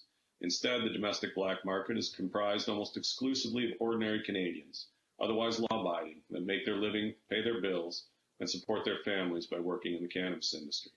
They do so for a variety of reasons. Some are committed to the plant and the cause. Some are entrepreneurs, employers, and small business people that simply want to be part of a vibrant industry that produces a product that brings people joy with very little in the way of negative effect. Almost none are violent or otherwise harmful to society in any way. And so while I agree that eliminating the black market is a critical goal, I strongly urge this committee and the governments of Canada and the various provinces and territories to understand elimination to be synonymous with transition and not with incarceration. This includes provinces like Ontario that are moving towards a misguided and unworkable government monopoly on retail sales. Private dispensaries are preferred by consumers, both domestically and in other legal jurisdictions internationally, and already do a great job providing dignified, reasonable access to cannabis. There are other, more important reasons to end cannabis prohibition. Canada is a constitutional democracy committed to notions of individual freedom and individual responsibility. This requires allowing Canadians to make autonomous decisions about their own bodily integrity without undue interference or criminalization of their choices by the state. Prohibition has caused incalculable harm both to society and to individuals entangled in the criminal justice system. 26,000 Canadians were charged with simple possession of cannabis just last year. Many will have difficulty crossing the border into the United States. Over the course of this failed policy, hundreds of thousands of Canadians have been criminalized to no good end. Each time a Canadian is arrested, handcuffed, and caged for cannabis-related activity, an injustice is done, harm is caused, and we all suffer. Moreover, cannabis prohibition detracts from respect for the rule of law. Millions of Canadians violate the law by possessing cannabis each year. Some of these citizens have achieved positions of great prominence in our society. That is because either through accident of luck, social or racial privilege, or powerful connections, they've been able to avoid entanglement in the criminal justice system. Hundreds of thousands of Canadians are not so privileged. When millions of otherwise law-abiding and decent people feel it unnecessary, impractical, or harmful to obey the law, respect for the rule of law suffers. And when police officers are tasked with enforcing laws that are ignored by millions of Canadians, the relationship between the police and the citizens suffers. It is far past time to right these wrongs. Amnesty for Canadians charged with cannabis offences is long overdue, and I urge this committee to recommend amendments to Bill C-45 that would eliminate the criminal records of, at minimum, those convicted of simple possession of cannabis. This would go a long way to restoring their ability to travel, in particular to the United States. Turning to the substance of Bill C-45, I say with regret that much work remains to be done. This bill takes us in the right direction, but does not, and in its present form cannot, achieve either the goals that I have identified or the goals that Canada seeks to accomplish. Bill C-45 continues to criminalize young people for possessing more than 5 grams of cannabis, an extraordinarily small amount. It is very likely that post-legalization, thousands of young Canadians will continue to be entangled with the criminal justice system, doing irreparable harm to the future course of their lives. I agree with age limits related to sales of cannabis to Canadians by commercial entities. Parents, not shopkeepers, should be making these decisions. Age limits for sales, however, is an entirely different thing than imposing criminal penalties on young people for simple possession. I urge this committee to recommend amendments to Bill C-45 to remove any possibility of criminal penalties being applied to any young people in this country for activities related to cannabis. Bill C-45 also contemplates criminal penalties being applied to adult Canadians who possess more than 30 grams of cannabis or grow more than 4 100-centimeter plants per household. These are arbitrary numbers. These criminal restrictions are decidedly unlike the way that our country regulates alcohol, a vastly and arguably more dangerous substance than cannabis. At this moment in Canada, a 19-year-old can walk into a liquor store and purchase enough alcohol to kill that person and all that person's friends and acquaintances. Indeed, there's enough alcohol in 1 bottle of vodka to kill the consumer. Similarly, there are virtually no restrictions on individual Canadians' rights to brew beer or make wine for their individual consumption or for non-commercial sharing with friends and acquaintances. Canadians can also currently grow 15 kilograms of tobacco per year, enough for some 15,000 cigarettes. Given that reality, it is ludicrous, or to put it in legal terms, arbitrary, overbroad, and grossly disproportionate to allow Canadians to be arrested and caged for simply possessing any amount of cannabis, or for possessing cannabis deemed to be illicit, which is, in any event, a wholly unenforceable distinction. There is no empirically, morally, or legally sound reason why cannabis should be treated more strictly than alcohol. There are also practical difficulties related to these arbitrary restrictions. Cannabis, particularly outdoors, can easily grow 5 or more meters high in its natural state. Do we really need or want a rule that would require Canadians who wish to grow a few plants in their gardens to continually tie down the branches or otherwise artificially manipulate the plant during its growth to keep it no more than 99 centimeters high? 100-centimeter limits are the height of absurdity. In addition, the 4-plant per household limit arbitrarily penalizes those living in large households. These limits, backed by criminal sanctions, will certainly lead to legal challenges based on Section 7 of the Charter of Rights and Freedoms, which requires the liberty of Canadians not to be infringed by arbitrary, overbroad, or grossly disproportionate laws. The restrictions on possession amounts and plant numbers and sizes for personal, non-commercial production of cannabis also detract from the goal of eliminating the black market. Allowing Canadians to be self-sufficient and to obtain their cannabis by growing for themselves supports the transition away from reliance on the black market. I urge the committee to recommend amendments eliminating limits on what Canadians can possess or grow for non-commercial purposes and removing the artificial and unenforceable distinction between licit and illicit cannabis. At the very least, possessory limits should be increased substantially, and plant limits should increase and be calculated per person, not per household. Also critical to ensuring a workable transition away from the current vibrant, enormous, but unlawful market for cannabis in this country is to make the process of becoming a commercial producer and distributor of cannabis as easy as reasonably possible. Most details related to becoming a commercial producer of cannabis are not contained in the bill and are instead left to regulations to be determined.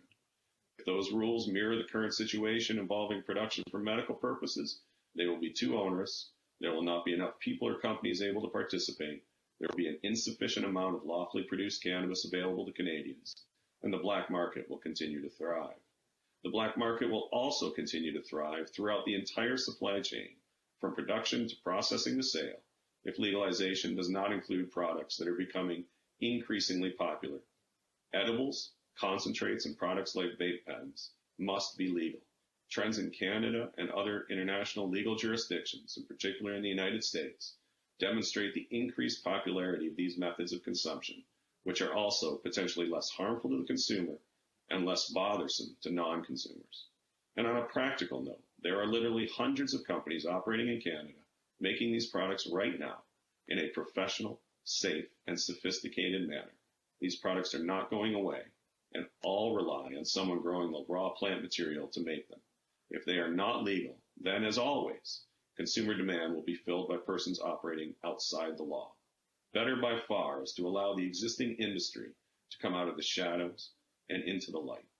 I urge the committee to recommend amendments to Bill C-45 that legalize cannabis derivative products, eliminate barriers to entering the lawful industry for persons currently participating in the unlawful marketplace, and to carve out from federal oversight the intra-provincial production and sale of small batch craft cannabis. Thank you for the opportunity to address the committee, and I look forward to your questions. Well, thank you for your very clear presentation. We appreciate this. Now we'll go to Transform Drug Policy Foundation, Mr. Stephen Rolls from the United Kingdom. Welcome. Thank you very much, and thank you for the opportunity to address you on this important issue. I am the Senior Policy Analyst for Transform Drug Policy Foundation, which is a UK-based... All right, we're gonna flip off of that one. That was Kirk Tousaw. What he said. Yeah, no kidding. Wow, that was great. And I actually have a couple more Kirk clips here. And Marc Emery is in the chat on Hi, YouTube. Marc. How's it going, Marc? Thanks for tuning in. And Yeah. thanks Good job, for not holding back today. Yeah. The community really appreciated it. You guys did a fantastic job. Amazing job. And Marc, oh man, you always hit him with just the raw, like, truth, basically, that they can't argue with. And that they don't always like to hear, of course. It seems to make them uncomfortable. But You can see them fidget Yeah. when he says things like, you come in our houses and kill our pets. And you Yeah. can see them get really uncomfortable because everything Can't argue with it. Marc is saying is true. And yeah, and they look like crap. yeah, exactly. They are the harsh criminals. reality. They are the criminals, yeah. No, it was essentially perfect. It was just absolutely great, but I just hope it really just seems to go right over these guys' heads. But No, they're doing the same thing that they did in Vancouver. They're doing the same thing that they did with the Parks Board when we were trying to get 420 to happen. They're feigning democracy. They're going, They just okay, ignore it. everybody come out, give us your views. We care about everything that people have to say. And then they just do exactly what they were planning on doing before they walked in the door, and they don't give a shit. But they get to go on record saying, well, we listen to everything everybody has to say, and they're going to get to say now, because for months we've been saying, well, listen to Marc and Jodie, listen to Marc and Jodie, listen to everybody, all the people in the community, and now they're going to be able to turn around, well, we listened to what Marc and Jodie had to say. It's like, well, but you They didn't ignored listen. it all. They let us say it. Exactly. But they didn't listen. They didn't, They're not listening. yeah, you may have heard it, but... Not really. Yeah. Not really. They're thinking about the porn they're going to watch at night. oh, jeez, more Ted Cruz stuff. They all love that stuff. So, yeah, I mean, I'm going to try to find these Kirk clips, but we're pretty much wrapping this show up. So next week, I believe, we'll get Mr. Klokeid back on the show. Since he wasn't able to, we'll talk about what the Kush Cup. But you guys, I'm not sure if I'm going to be able to make it to the Kush Cup this weekend. So I don't know if there'll be any live checking in unless Neil Carly Magnuson. said she was Are gonna. you going? Oh, well, Okay. we'll see. We'll see when and where it is. I'm not making any promises. We'll see. Yeah. It's But- already quite a busy weekend for Carly Marley. Yeah. The boat cruise, that would be fun. Neil, I you're going to be love there, though, boat aren't you? cruises, I'm gonna be so- there. And doesn't your device I can take video. have live video capabilities? Maybe. Somebody taught me how to do it. I'm going to get the Neil cam back. It's got, oh, there it is. We're going to get rid of that. There. But yeah, you should be able to broadcast live, no? Sure. Yeah. Okay. Do you wanna We can wanna throw you on host the Kush Cup on your phone too as well? Yeah, you'll be. Okay. Just hold the selfie cam Sure, while well, I've you done it do the before. hosting. I've worked your phone. You just for- need a selfie stick, and you can just host the show with your mic in one hand, selfie stick in the work. other. Hey, we'll get you all set up after the show. Sure. Show you how it's done. Cool. Okay, I'm still not done this thing here. Another thing on the to-do list.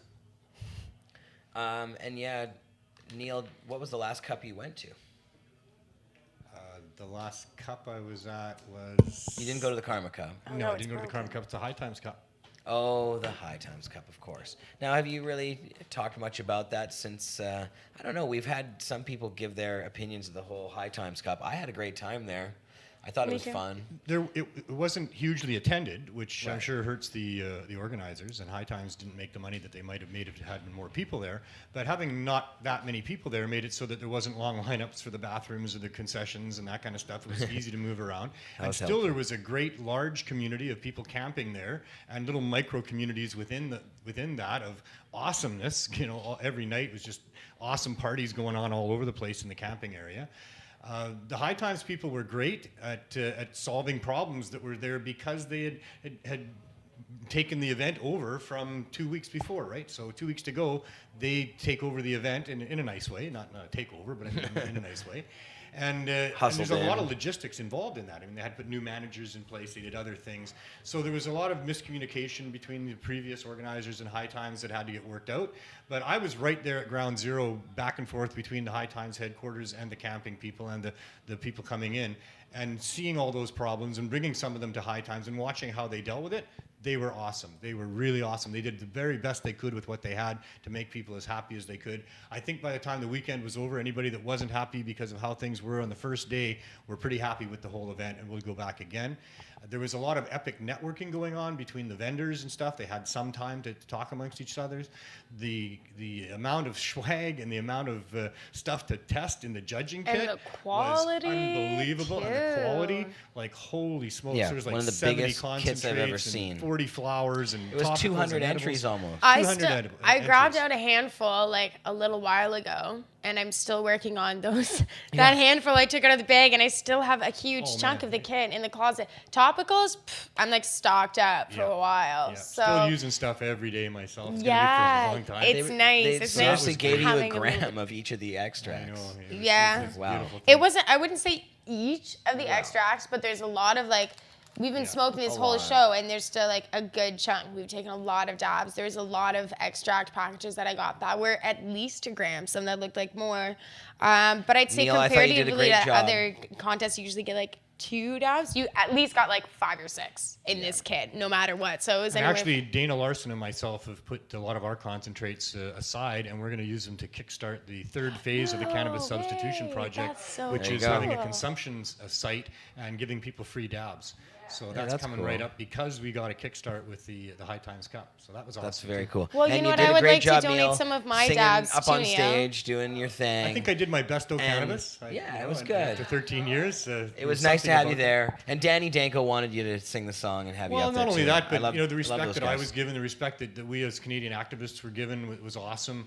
I felt really good about that, especially by the end of the weekend when I was doing that final wrap-up of the closing remarks on cannabis. I really felt it. They really wanted to respect activism in the west coast of Canada and the activists here. They were consulting constantly with how they could do things in a way that would respect that, having, you know, cannabis at 420 and things like that. The speakers list that they put together of great speakers from this area, all of that was really fabulous. I thought they did a great job. They expressed to me that they have respected and envied us here for a long time and wanted to be a part of what was going on here in some way. And when this opportunity presented itself, they just had to go for it. Even though the logistics made it a little bit tough to do, they thought it was something they just had to do, and they were very happy to be here. So I had a great time there, and I was honored to do the awards ceremony with Danny and Mary Jane, and it was fun and great musical acts. The whole thing, I had a really great time. I mean, there was some faults for sure. It was an alcohol-based event with respect to the concert areas, and you couldn't smoke weed in those areas without having security on you right away, which is They're not going to good. change all that. And Danny Danko, you know, said to you and I seconds after the awards ceremony when we wrapped it up, he said that will never happen again. They were not happy about that. No. That's what they inherited, and those alcohol regulations are why they had to stop people from smoking weed, you know, in the concert areas. Next year it'll be the but complete then, I mean, opposite. we still smoked pot in all of each area had its own smoking area in it where you could Oh, there smoke was pot. lots of weed smoked for sure, and there was cannabis vended at in the vending areas. There was all kinds of that going on for sure. Neil, I'm about to put another box over your head here. Oh, now it's here it is. So this is Kirk Tousaw. Love the box. We're gonna play this one. Oh, did it start at the beginning? Do you want this a dab, time? Neil? You're okay. Oh, it started at the beginning, so that box didn't work. I don't know why. Let me see here. It's not changing. It's not giving us the time. That is so strange. I'm going to try one more time here. Sorry, Neil. Funny, talking about alcohol, taking over the event. It's like these people at the hearings have never heard of alcohol and tobacco. It's like cannabis is some super dangerous drug, and we don't have alcohol and tobacco, which are the actual super dangerous drugs in our environment. What was scary, one of the scariest parts to me was when somebody compared cannabis to tobacco, that it should be packaged and distributed similarly to tobacco. Because I was like, what? Why would you want it to be even less appealing than alcohol? Like, think about the amount of people that drink compared to the amount of people that smoke, since they've made them all hidden. Like, if you're really that worried about how many people are going to be accessing each substance that is potentially harmful, wouldn't you want the least harmful substance to be the most accessible? There's just no logic to that. Shouldn't our government be encouraging people to use cannabis instead of commercial tobacco, Especially instead of young alcohol, people. and in all those cases where it works as good or better than pharmaceuticals in place of those? I mean, it's much cheaper Without to the produce. harmful You can side grow it effects. yourself. You don't have the harmful side effects and all the societal problems that come with alcohol, or the personal health issues that come with smoking commercial tobacco. So cannabis should be subsidized. The government needs to apologize, That sounds right like away. that should be a song. That's our new mantra. I'm telling you, apologize and subsidize, and let's help encourage people to use cannabis instead of these other harmful, dangerous things that are in our environment. Yes. Neil, I'm going to try to put another box over your head. Cool. But this one, we're going to do it in a screenshot sort of way here. Sorry. We're doing a screen Making the cap. viewers happy out there. Oh, A box over that guy's head. Oh, no. Is it not going to work? Is that Chrome or what is that? Damn. we keep having these issues here. So, okay, here, I'll have to do it in another The program. longer the show goes, the more technical issues arise. We really, Wonder what's in going order on to with that. make Have Kirk- another see, dab, Carly. We're really working now to make this happen, to play these Kirk videos. I really want to see it, too, because Kirk I do nails too. it, man. He's so good. Yeah, he does a good job. Oh, there we are. So now this one will work. This should work. Let's try this one more time. The screen capture. Oh, well, that's pretty close. Hold on a second.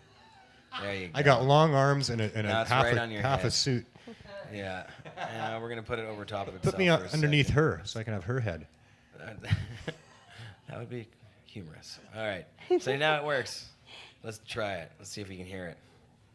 Here's Kirk. We want to control and undermine.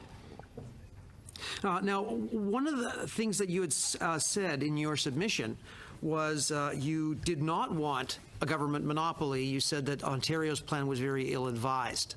However, experience in Colorado and Washington had shown that when you undercut the price, or when you keep the price low, you can undercut the black market, and in fact, that's working very well. Colorado is now at least 70% of their market is now legitimate and may be trending to close to 90%. If you had a government program that was not profit-driven, would that not be a more efficient vehicle to sell this in a way that's not profit-driven and therefore can keep the price low and undermine the illegal market? Well, let me just point out the Colorado system is a system of private enterprise, not a government monopoly. So that's. However, on that, I should just point out that that was not by choice, but so that they wouldn't violate federal law. But please go on. Well, it was by choice of the voter. But be that as it may, I think government doesn't have a particularly good track record of competing with the marketplace. Here's the difficulty. Many of these suggestions may be all well and good if we were starting with a tabula blanca, if we were at a clean slate talking about something that had never been done before, never been seen before. But we have an existing massive industry in cannabis in this country. And the government monopoly is going to compete with that industry. And it can either compete on price and customer service and attractiveness, which is going to require some advertising, some things that the government may not want to do, or it can compete using the police forces to try to enforce its monopoly, which is something that is going to offend the charter and I think should offend anybody that believes in a free and democratic society. So many of these suggestions might make sense in a vacuum. They don't make sense on the ground as we sit here and stand here today. It's sort of like talking about the treaties. Canada's been in technical non-compliance with these treaties since it began to sell marijuana by not collecting it through private enterprise since at least 2005. So we're already in violation of all these treaties. These treaties are also responsible for creating a paradigm of prohibition that's led to the international black markets in all these drugs and devastation, destruction, and death across the world, including the opioid epidemic that's ongoing everywhere in this world, and particularly in this country and in the United States. So we're not starting from a blank slate. We're starting from trying to claw our way back from a failed system that does a tremendous amount of damage. However, if I there, if I may interject, on the opioid crisis, a huge contributor to that was over advertising by a private company that was selling OxyContin. The overprescription of opioids is definitely a big contributor, but the reason people are dropping dead in the streets is not that. The reason people are dropping dead in the streets is because they can't get clean product of known potency because of prohibition. Mm-hmm. All right, yeah, thank you. I have no further questions. Now we go to Ms. Gladu. Thank you, Chair. Mr. Hoffman, which trade deals are maybe jeopardized if we breach these treaties? When it comes to Yeah, we're back. trade, I think We're what's back. most implicated by That's the how your lips treaties get to is look actually so trade glossy. in medicines, in the sense that it was mentioned that these treaties Thought it was natural. not only There's still volume here. We got to get rid of her. Sorry about that, guys. I wish. So I we're wish gonna- my lips were this dramatic naturally. Oh yeah, they're not. You just got to pinch him a little bit. That would be a lot of pinching. Do you want another dab? Sure. Okay. Can't say no to another dab. So now I think I should just be able to skip ahead here to this last little Kirk clip. It's just 1 minute after that one, essentially. Just gonna put that on mute for a sec while we do a little dab. So yeah, Kirk was great. I think all of the activists did such a great job in this one. They nailed it. It's funny because even though they voted no, I haven't been able to stop smiling since, just knowing how amazing the That was just activist for that community. motion. I know, but just knowing how amazing the activist community represented us, it was Yeah. just, I can't stop smiling. There's so many amazing points made, and there's so many more government officials that have now been educated by the people who they needed to be educated by. Right. And on record too, so they can't It was deny good that to they see don't them know kind this of stuff. ashamed for what they've already built in a way, because they're gonna do it anyways, and they've already made their mind up. It seems like. I mean, I don't know how much any of this is really gonna. I mean, it might have an effect long term, but in the short term, I think these guys have what they want. This still has to go through the Senate, though, right? It does. That is true. And maybe the senators are paying attention to what the activists are saying. Oh, I'm sure they are. So yeah, I have some hope that the Senate will sort some of this stuff out. Cool. Yeah, I do have some hope that the Senate will sort some of this stuff out.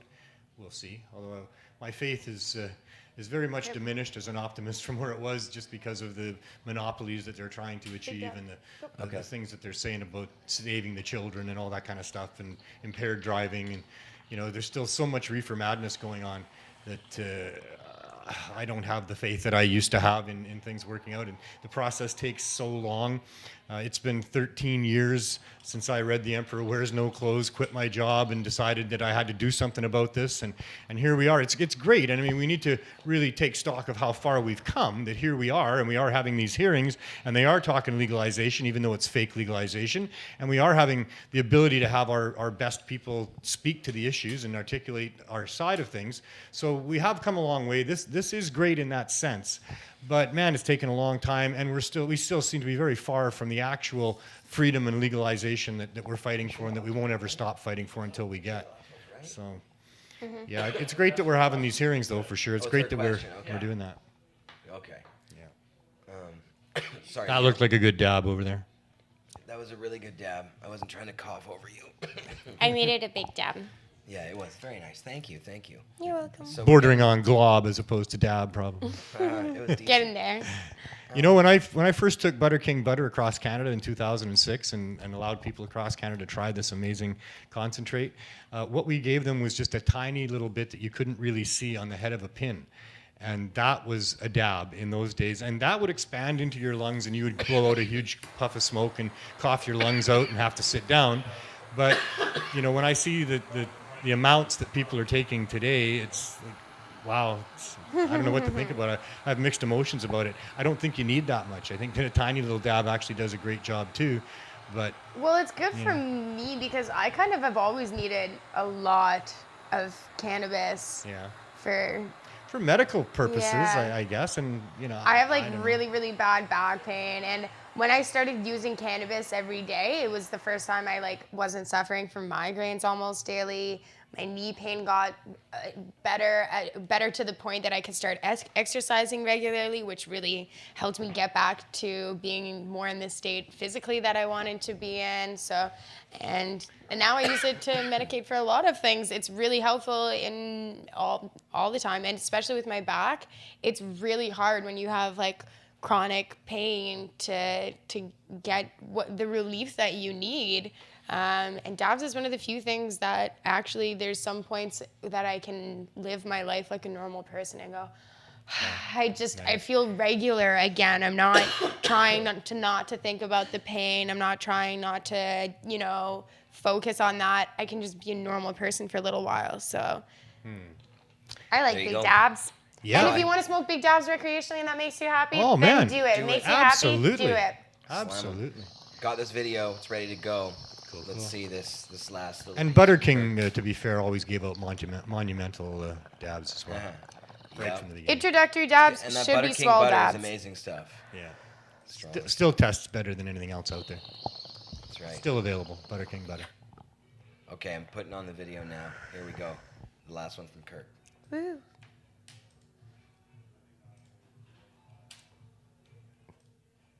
Not his best angle. Sorry.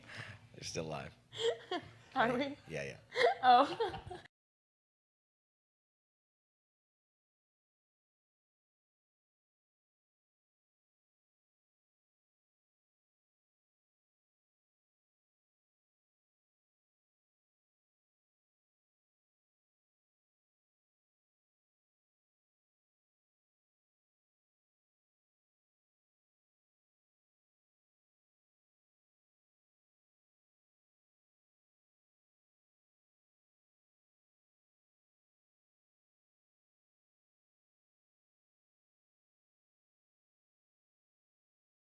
Oh, we seem to have sound issues.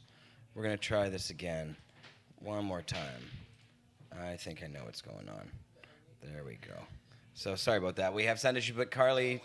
Oh, that was funny. Carly's joke was pretty funny. I wasn't trying to be mean. I was just...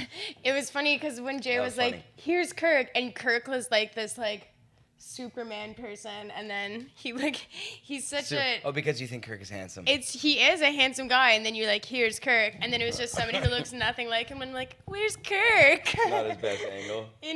Yeah. That's funny. That's all I meant. That's pretty Yeah, funny. exactly. Okay, let's try that again. So since you didn't hear any Coming to of what save the she day. said, I'm just going to put it right to the spot where she starts. Exactly. Okay, now this time it's going to work. I promise. Here we go with sound. Kirk's last one. Make sure you can hear it. Can you hear it? If you could, and to Mr. Rule's comments, I'll let Canadians decide how dramatic they think it is that Canada will breach these treaties, especially after I remember my NDP colleagues calling for action on this, even in 2016 already, being aware that the deadlines were approaching. Mr. Tousaw, you have made a comment about the home grow aspects of C45, especially with the very prescriptive charges about heights of plants and that sort of thing, that they violated or that you thought that they would get a court challenge under Section 7 of the Charter. Can you elaborate on that a bit? Well, Section 7 of the Charter requires Canadians not to be deprived of their liberty, in particular, by laws that are arbitrary, overbroad, or produce grossly disproportionate consequences. So if you have a person in a household, say of one, and they're able to grow 4 plants legally, and then you have a person in a household with 2 adults, they can still only grow 4 plants legally, but let's say they grow 6. Their liberty could be infringed because of that 4 plant per household restriction. That seems to me to be utterly arbitrary, and it certainly captures conduct that is overbroad. In other words, it does nothing to further the goals of the legislation, the purposes of the legislation, and it unjustly and unnecessarily criminalizes Canadians who engage in that conduct. And I expect that if we have these arbitrary limits in place, the first person stopped with 31 grams instead of 30 grams in their pocket, the first person that grew 5 plants instead of 4, I'm happy to take those cases, and I expect to win those cases. I don't want to continue to fight these battles in court. I sort of thought that by legalizing cannabis, I'd be out of a job as a criminal defense lawyer. But they're subject to challenge. I think the challenges are easy to make out. And I just think, what's the point? You can brew as much beer in your basement as you want and give it away to your friends. Why should cannabis be any different? It's safer, and frankly, it's easier to make. It's certainly problematic. I have a question about secondhand smoke. We had some discussions about what to do about secondhand smoke. Is anybody aware of anybody in any other jurisdiction internationally that has a regulation with respect to secondhand smoke? Most jurisdictions see Specific to cannabis? Yes. Or tobacco that we could pattern something after. Most legal jurisdictions ban public consumption. All right, of so there we go. cannabis. So that was an the last argument in little piece. favor of Wanted to give you designated consumption all of spots our like vapor lounges. I Cannabis think that's Culture an important family. component of Oh, he's legalizing back. cannabis. Is he back again You there? have to give Oh, people a let's hear place to consume it socially. And I would just say, so California, they're in the process of legalizing, and it's supposed to go live in early 2018. One of the aspects of California's law, which is different from what we see in Washington and Colorado, is that California is going to allow for marijuana lounges, so on-premises consumption. And I have to say, from a public health perspective, it's unclear about how this is going to play out, especially when we talk about impaired driving. We know, I mean, if you have a bunch of people who used to consume at home and now they're consuming at a marijuana lounge, that could increase the number of people that are driving under the influence of cannabis. On the other hand, if you have people who used to just go to the bar and get drunk and drive, and now they're just going to the marijuana lounge and getting stoned and driving home, that actually would probably be a net win for society, because we know that the bulk of the research suggests that people who are driving drunk are, tend to be getting more accidents than those who are driving stoned. But still, driving stoned is the bulk of the research suggests that driving stoned is worse than driving sober. And one of the interesting things is going to be, well, what happens with respect to people who drive under the influence of both alcohol and marijuana? That's where there's a real significant risk in terms of increasing the probability of getting into an accident. And it's unclear about how these on-premises businesses are going to influence that. And so that's where I think public policy, can have play an important role in terms of thinking about whether or not to allow this and allowing for zoning. And one of the things, as the provinces will be, may likely be making decisions about this, one of the things you could do is hold off on that and kind of watch what happens in California and learn from their experiences. But I think they're also going to be dealing with this indoor air law, and so. It's unclear to me what's going to happen in terms of, will you be able to vape inside, maybe dab inside, but if you want to smoke a joint, you'll have to go outside. I'm not sure how that's going to play out, and I expect there's going to be a fair amount of variation in California that Canada could learn from. Very good. Thanks very much. Time's up. Now we go to Mr. McKinnon. Thank you, Chair. My questions, I'll start at least with Mr. Kilmer. And I think this goes a little bit so that was cool. along the lines of about vapor lounge, earlier questions. There. That'd be interesting to what are the impacts of not putting appropriate control in place at the outset for edibles? We still get people who are annoyed that they can't smoke blunts in the lounge. What will happen to the market? Are we going to give up on all this craziness? Be able to control it? And then again, you're still forcing people to use carcinogens on the streets. Like somebody can walk down the street and vaporize now, and it doesn't bother anybody. That shouldn't even need to be discussed. Sorry about the sound there. Oh, okay. Sorry about the sound. But yeah. No, it's true. Smoking joints in lounges needs to be something that's allowed. And they were talking earlier about how they're going to need to consider things like building safety and codes now, considering there's going to be potentially more grow-ups, and maybe like the fire department's going to need to consider some things, and it's just it's so ridiculous the way that they're Oh, there's going to be so much. playing this out to I me. bet. See, everybody is looking at the marijuana industry with like dollar signs in their eyes, and the bureaucrats are in the same way. You know, because that's part of what they do. They try to expand their bureaucracy in any way they can, right? So, in the name of public safety, they're having all of these hearings, and all of those people in those hearings are getting paid to be there out of our pockets. We'll get you, Neil. Sorry about that. There you are. Good point. Yeah, all those For our people on the committee, all those people in that room, not Mark and Jodie and Dana and those witnesses, but everybody else is getting paid out of our pockets to be there to do this, all in the name of public safety, to protect the children and all the rest of it. And it is a complete criminal misuse of public funds. This whole prohibition is a complete criminal misuse of public funds. I would really like to see the arrest of all the previous prime ministers, justice ministers, and police officers and police chiefs. Good luck on that one. All of them. I mean, if they're not going to be arrested, they should at least apologize and feel like they're getting away easy, because they have been criminally using our money and criminally behaving in ways by harming good Canadians, hundreds of thousands, millions of good Canadians harmed seriously by these laws. They need to be taken to task for that in the future. Yeah. I believe that. And that's something that Mark actually pointed out there. So that was great.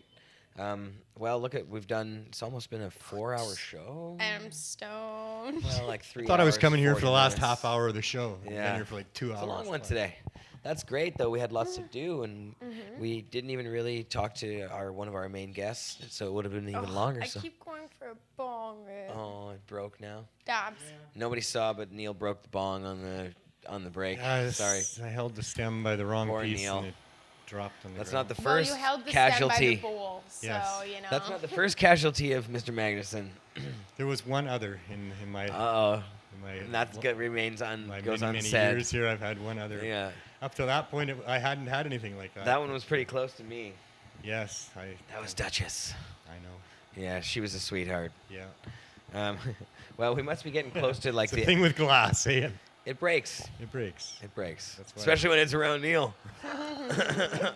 Twice in all these years, I don't think that's necessarily Just fair. teasing you, Neil. I'm actually pretty good around things. Hey Neil, we're tied. Are we tied? Well, how long you been around here? Because it's been a long time for me.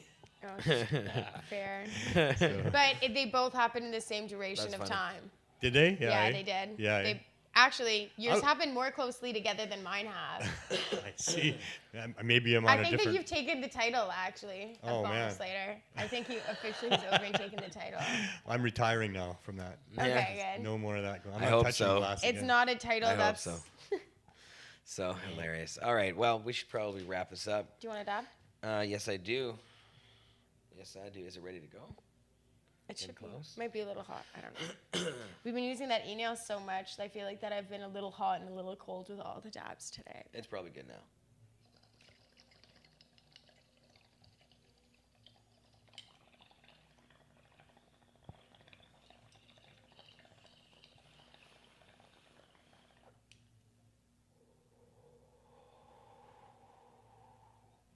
Mm.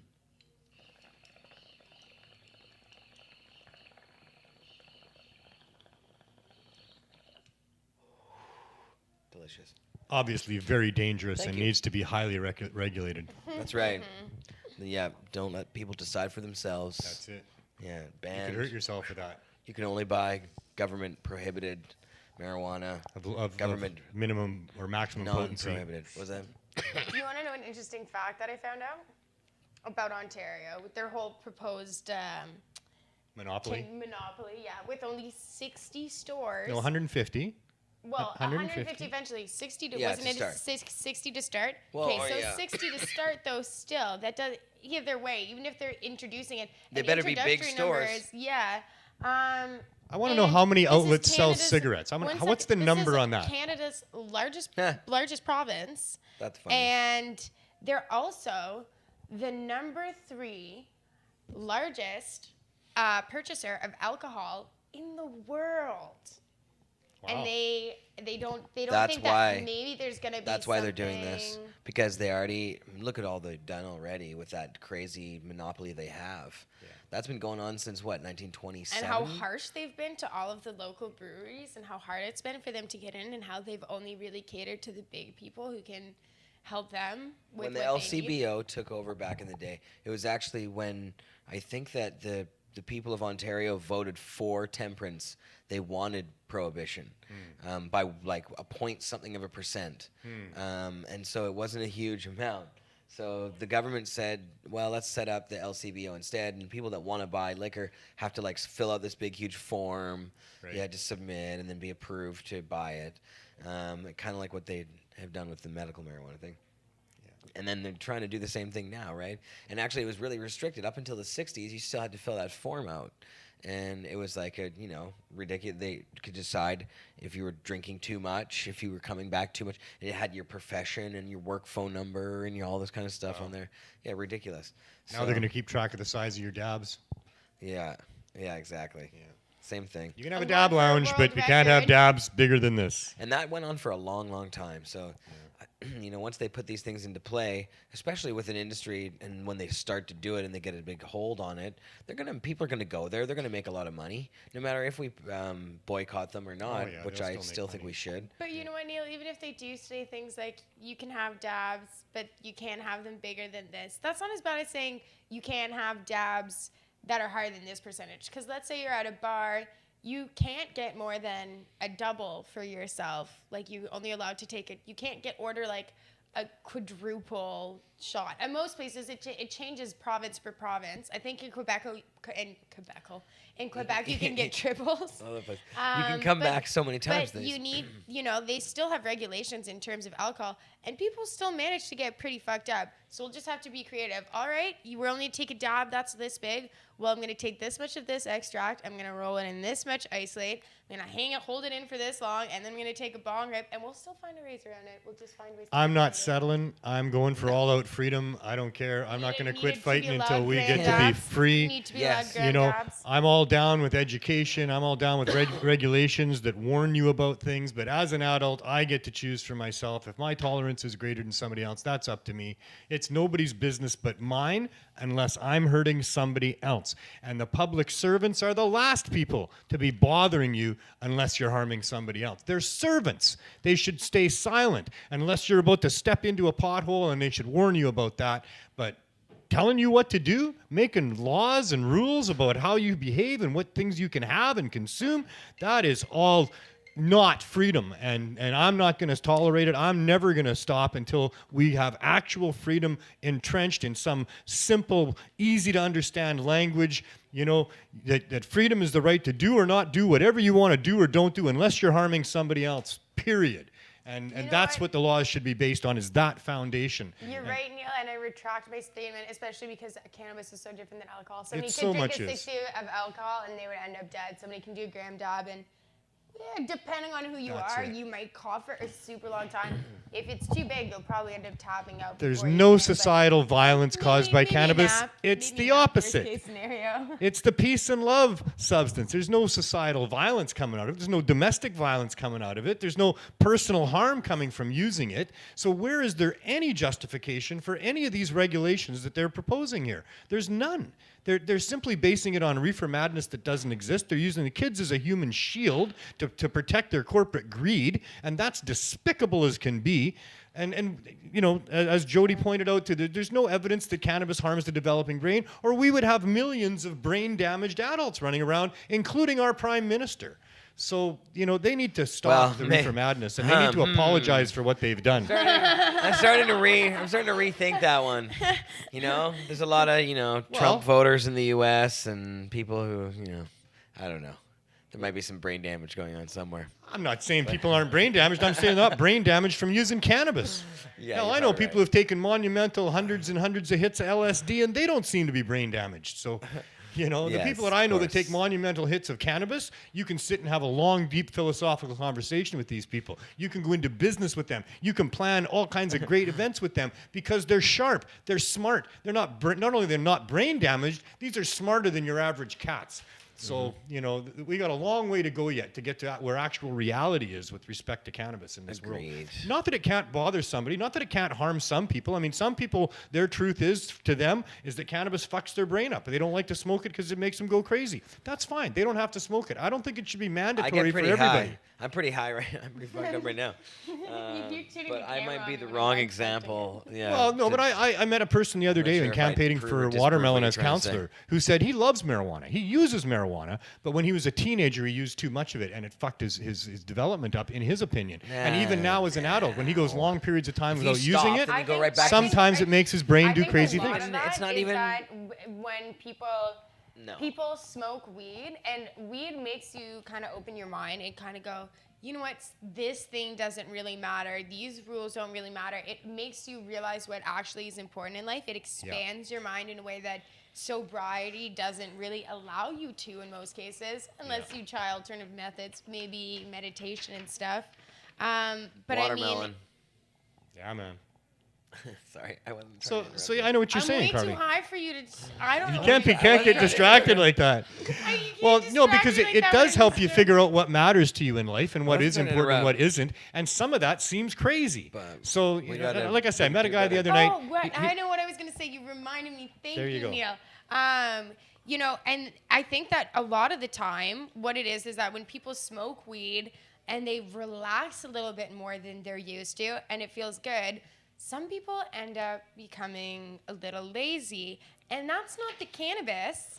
That's the person who's using the cannabis, and then they just decide to use being stoned as an excuse. I don't think it's and lazy. Then I think it's that when you smoke cannabis, you do the things that you want to do. Exactly. So if you have some responsibilities that you have to do, and you smoke a bunch of weed, you're probably going to end up doing something that you really want to do instead. Yeah. That might be chilling on the couch watching a movie. Right, and it might be that. a lot of the Or, time, you I know, think- playing video games or whatever else. I honestly think that cannabis actually makes it so you're more in tune with your body. And when you get really groggy after smoking a joint, that's your body forcing you to stop ignoring that you need a full night's sleep. Or when you get the munchies when you've smoked a joint, that's your body going, oh my God, when was the last time you had a really full, healthy, good meal, you know? Yeah. So I think that, and pasties too, it's another one. Hydrate your body. I think it triggers your body to let you know what you're supposed to be doing.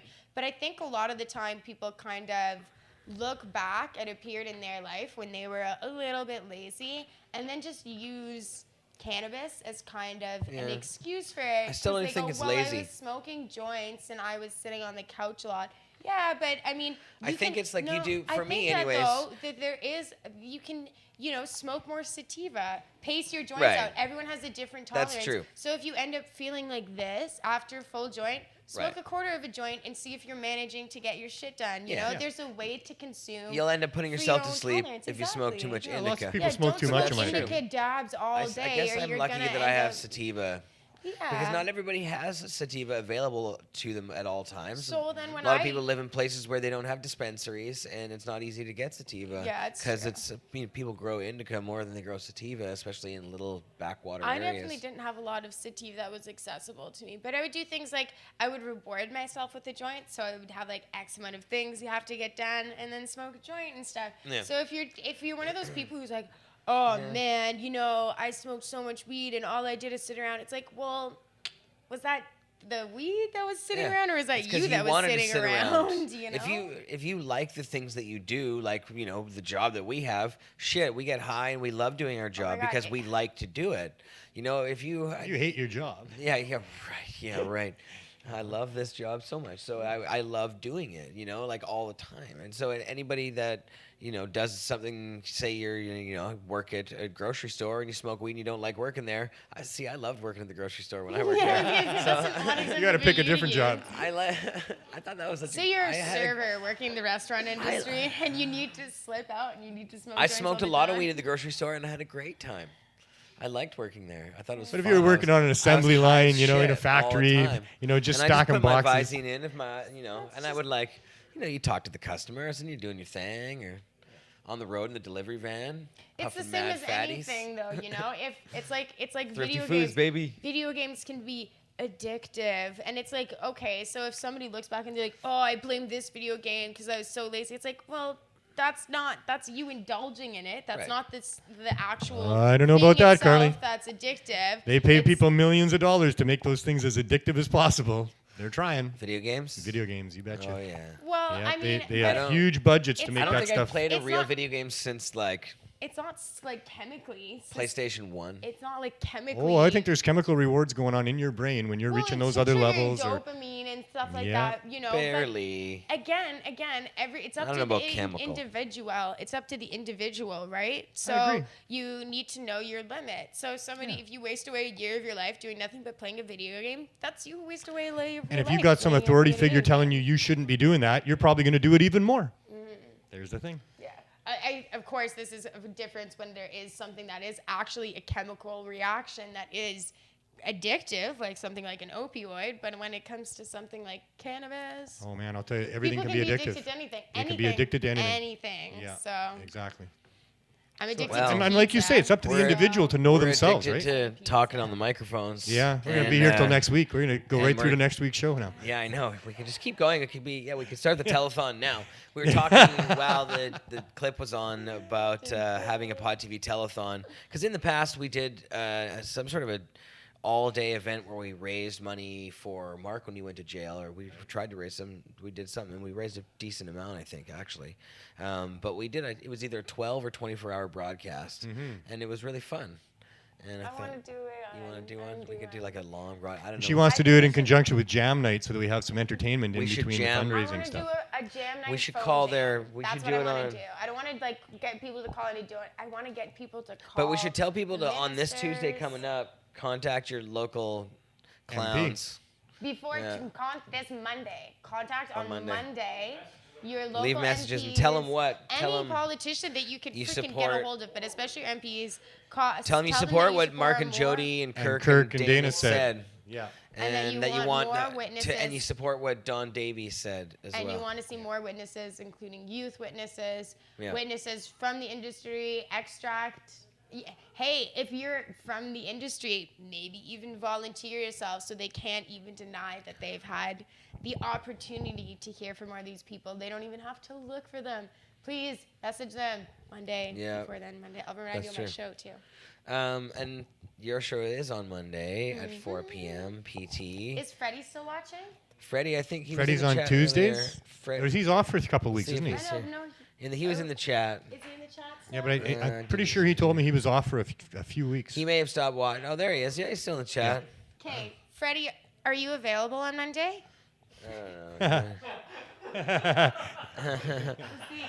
You Maybe. might have to. You guys can figure it out. I don't know if he's watching now, but Freddie, if you're watching, If he is, we he's a should have trooper. It's been a show. long show. Yeah, I know. We should. Come and do the show Monday. Yeah, I'm learning. So Freddie's got his own show on Tuesday, the Great Canadian Smoke Show. It's every Tuesday at 4 p.m. on Pod TV. In a small hiatus right now. What's that? He's on a break right now. He's Yeah, a couple taking weeks. a couple weeks off, Couple weeks, but he'll be back soon enough. Oh man, he's gonna have a lot to say when he gets back. And someone who never takes a break is Mr. Marijuana Man. Yeah, man.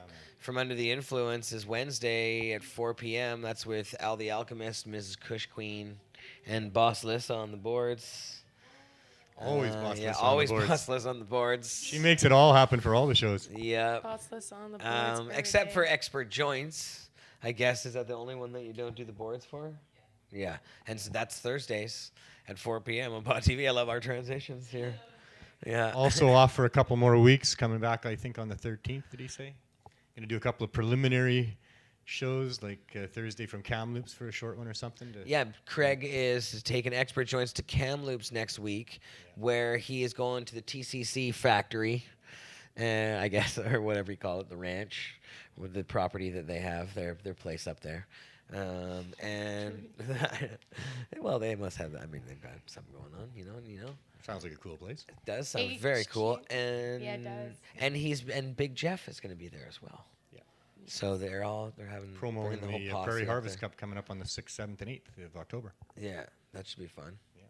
So that's Thursday 4:20 p.m. Actually, it says 4 p.m. on Pod TV right now, but it should be 4:20.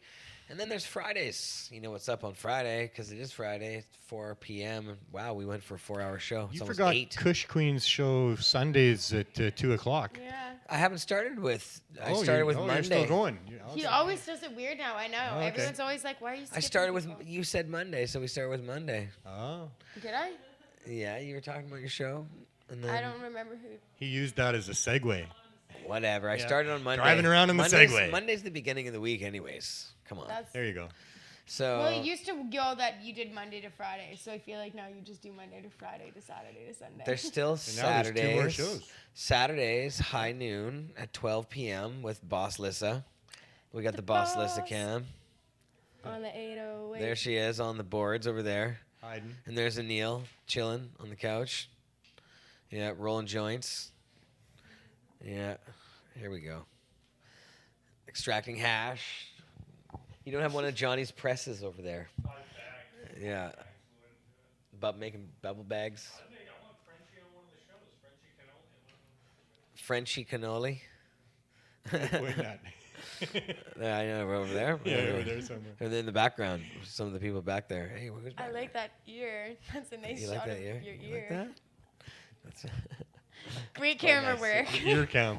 Very nice. And then, all right, so High Noon, that's a fun show with Boss Lissa and the crew, Miles, and the Cannabis Culture employees here at our lounge, 307 West Hastings. And then there's the Royal Hour with Kush Queen on Sundays at 2 p.m. Pacific time. Ms. Kush Queen, who's all over the map, all over the network, working on even some new stuff. She's Sundays, 2 p.m. Got a great show. Tune in. That's the whole lineup all week long. What more could you ask for? Pot.tv, Neil Magnuson. You get it all around here. Thanks for coming on, Neil. Hey, thanks for having me. That was fun. That was a great show. Thanks, Carly Pants. Thank you. Historic day, actually. This has been a very It historic was. I thought so too. Yeah. Great And- testimony. Man, oh man, oh man. Yeah, for sure. Definitely.